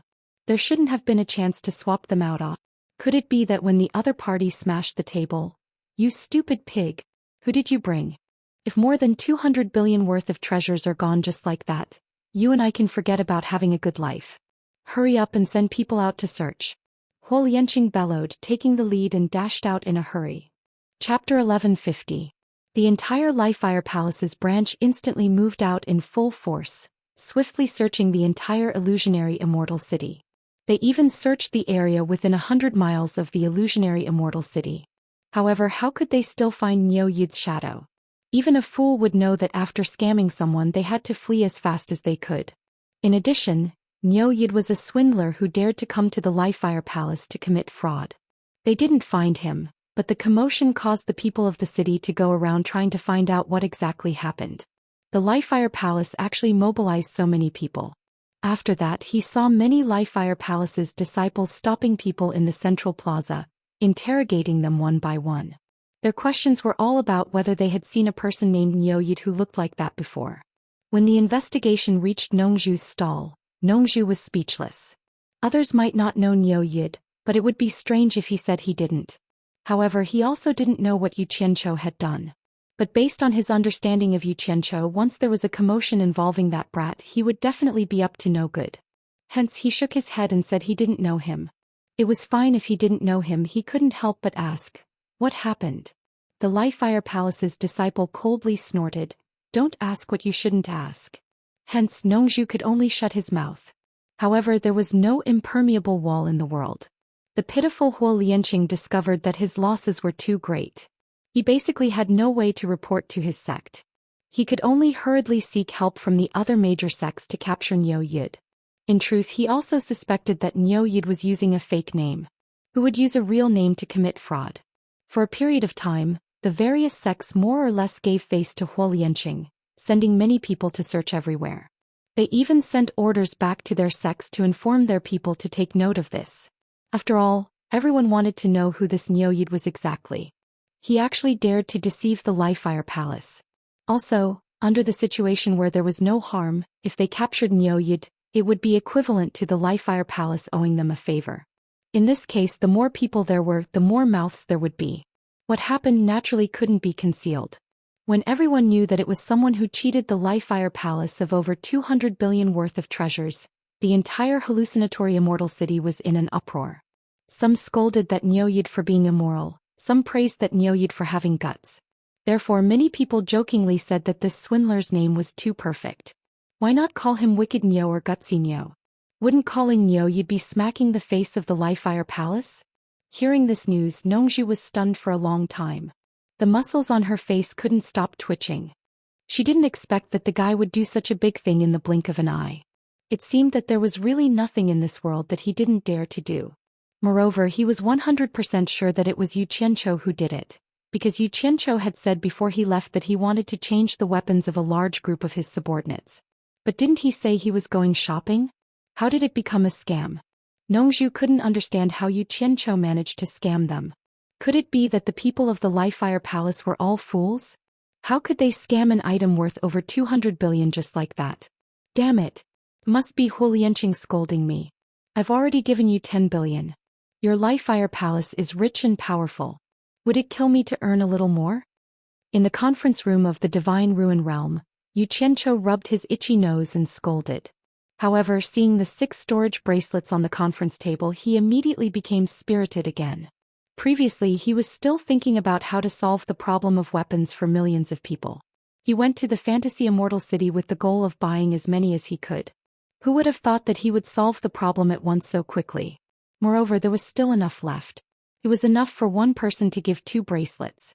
Just thinking about it made him admire himself. However, he felt a little emotional.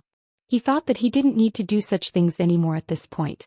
He didn't expect that some things could be solved with the methods of the Jianghu. However, he really couldn't use it in the future. At the very least, he had to use it sparingly. If he used it too much, he would be embarrassed. Having solved another big problem, he instantly felt a lot more relaxed. He sat on the chair and crossed his legs on the table. He started to remove Nyoyid's mask. When he put away the mask, he couldn't help but open it and sigh. Exchanging you for about 200 billion is worth it. You probably won't be able to show your face in the future. He put away the mask with a sigh. He wasn't worried that someone would reveal his identity as Nyoyid. After all, not many people in the Immortal and Netherworld knew about it. Even if he was exposed, he could completely refuse to admit it without any solid evidence. At this moment, Zhang Peng walked in quickly and bowed. "Master, what's the matter?" Yu Qianqiu put down his crossed legs and pointed to the 6 storage bracelets on the table. These storage bracelets have 11 grade 6 immortal artifacts, 800 grade 5 immortal artifacts, 10,000 grade 4 immortal artifacts, 200,000 grade 3 immortal artifacts, 400,000 grade 2 immortal artifacts, and 2 million grade 1 immortal artifacts. Take them and decide whether to give them to them. So many. Zhang Peng was shocked. He picked up the 6 storage bracelets and examined them. He couldn't help but gasp. He couldn't imagine where his master had gotten so many celestial artifacts. The number was too huge. He had heard from the commanders of the various armies about the prices of celestial artifacts of various grades in the celestial world. How many spirit stones would it cost to buy these things? Zhang Peng looked at his master with admiration. At least he didn't have the ability to get so many immortal artifacts in one go. Yu Qianzhou, who was changing his clothes, naturally wouldn't tell his disciple that he had cheated them. After changing his clothes, he disappeared. In the valley outside the illusionary immortal city, Yu Qianzhou had just flown into the air when he saw 3 mythical fire palace disciples surrounding him and sizing him up. Yu Qianzhou thought that the matter had probably been exposed. On the surface, he snorted coldly. So it's mythical fire palace disciples. What do you want? He's the World Commerce Association's sect leader, Yu Qianzhou. One of them whispered to his left and right. Obviously, he had seen Yu Qianzhou before. The 3 of them clasped their hands and bowed. We're pursuing the fugitive. Sorry to disturb sect leader Yu. Then they quickly flew away. Yu Qianzhou flicked his sleeves and continued flying towards the illusionary immortal city. Now that the grudge between him and Heartless Palace had been resolved, he could finally show his face openly.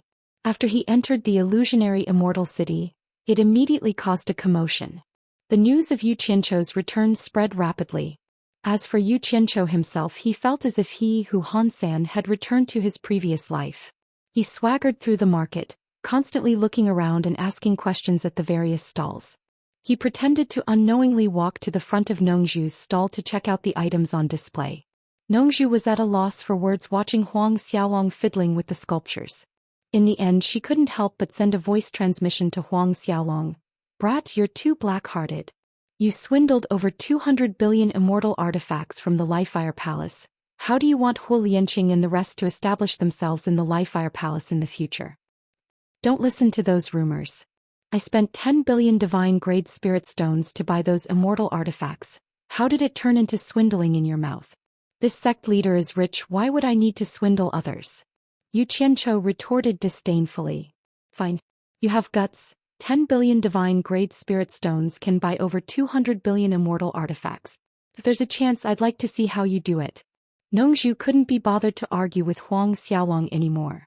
She changed the topic. You've just done something bad, why didn't you go and lay low for a while? What are you doing here? Yu Qianzhou stared at the mountain peak in the distance. A light flickered in his eyes as he said, I'm considering if I should rebuild the World Commerce Hall. That way, I won't need to hide when I go out to gather information. It's just like you and me talking here, it's so inconvenient. Sooner or later, people will start to suspect you. Just as he finished speaking, bright lights shot out from the various sects flying up to the sky. Cries of fear and panic came from afar, spreading like the tide. Not good. Jin Taihe and Bai Qi used a scheme to stop Wang Qing and Wu Feng from entering the netherworld. Jin Taihe is delaying Wang Qing and Wu Feng in the netherworld, while Bai Qi has set up a grand formation at the entrance to the immortal netherworld. Bai Qi is killing his way to the devil world, no one can stop him. It's over. The devil world's passage is about to be opened by Bai Qi. Everyone quickly run. All sorts of rumors and slanders started to spread everywhere. The entire illusory immortal city was in a mess. Panicked merchants and peddlers quickly packed their things and flew away. Yu Qianzhou and Nongzhu glanced at each other, then looked around with an unusually solemn look. Smile. But there were already people taking advantage of the situation. Screams could be heard from time to time. They took advantage of the chaos to kill people, steal their things and run. Quickly pack your things and find a place to hide. The peddler beside Nongzhu had gotten to know Nongzhu over the past few days and kindly reminded her. He had already packed his things and flew into the sky. Nongzhu looked at Yu Qianzhou. She didn't need to transmit her voice and said directly, It looks like you have to put aside the matter of rebuilding the World Commerce Hall. What do you plan to do now? Yu Qianzhou coldly looked around at the chaos and said slowly in a low voice, I didn't expect Wang Qing and his son to not be able to stop Jin Tai and Bai Qi. What will come will come. I have no other choice now. I can only take it one step at a time. In just a short while, the entire hallucinatory immortal city was completely empty. The bustling city of the past had become windy in the blink of an eye. Only the 2 of them stood in the square with cold expressions. Once the demonic path returned to the three realms, who knew where the peddlers and peddlers could hide? At the entrance of the demon realm's seal in the immortal realm, three figures appeared in the enlarged obsidian light mirror. The imposing demon monarch three knights sat on the blood jade throne, his scarlet cloak hanging halfway down his left leg. His tiger-like eyes shone with a demonic red light. To the left of the blood jade throne was Zhou Xian in black. To the right was Eunuch Li in white. The three of them stared coldly at Bai Qi. Before Bai Qi could greet him, Demon King three knights shouted, "Bai Qi! How dare you make fun of me? Demon King, please calm down." In fear and trepidation, Bai Qi explained the reason why he and Jin Tai had delayed opening the passageway to the demon realm and reported, "I am already at the entrance of the passageway between the immortal realm and the demon realm, and can open the passageway to the demon realm at any time. Demon Monarch, please be prepared, otherwise, I'm afraid that something unexpected will happen." Hearing this, Demon King three knights knew that the devil world was about to open. He couldn't help but become excited. He closed his eyes and slowly asked, "Who is waiting at the entrance to the immortal world?" Eunuch Li immediately faced him and bowed slightly. "It's the 100,000 demonic path army led by the demon king Qing Tian.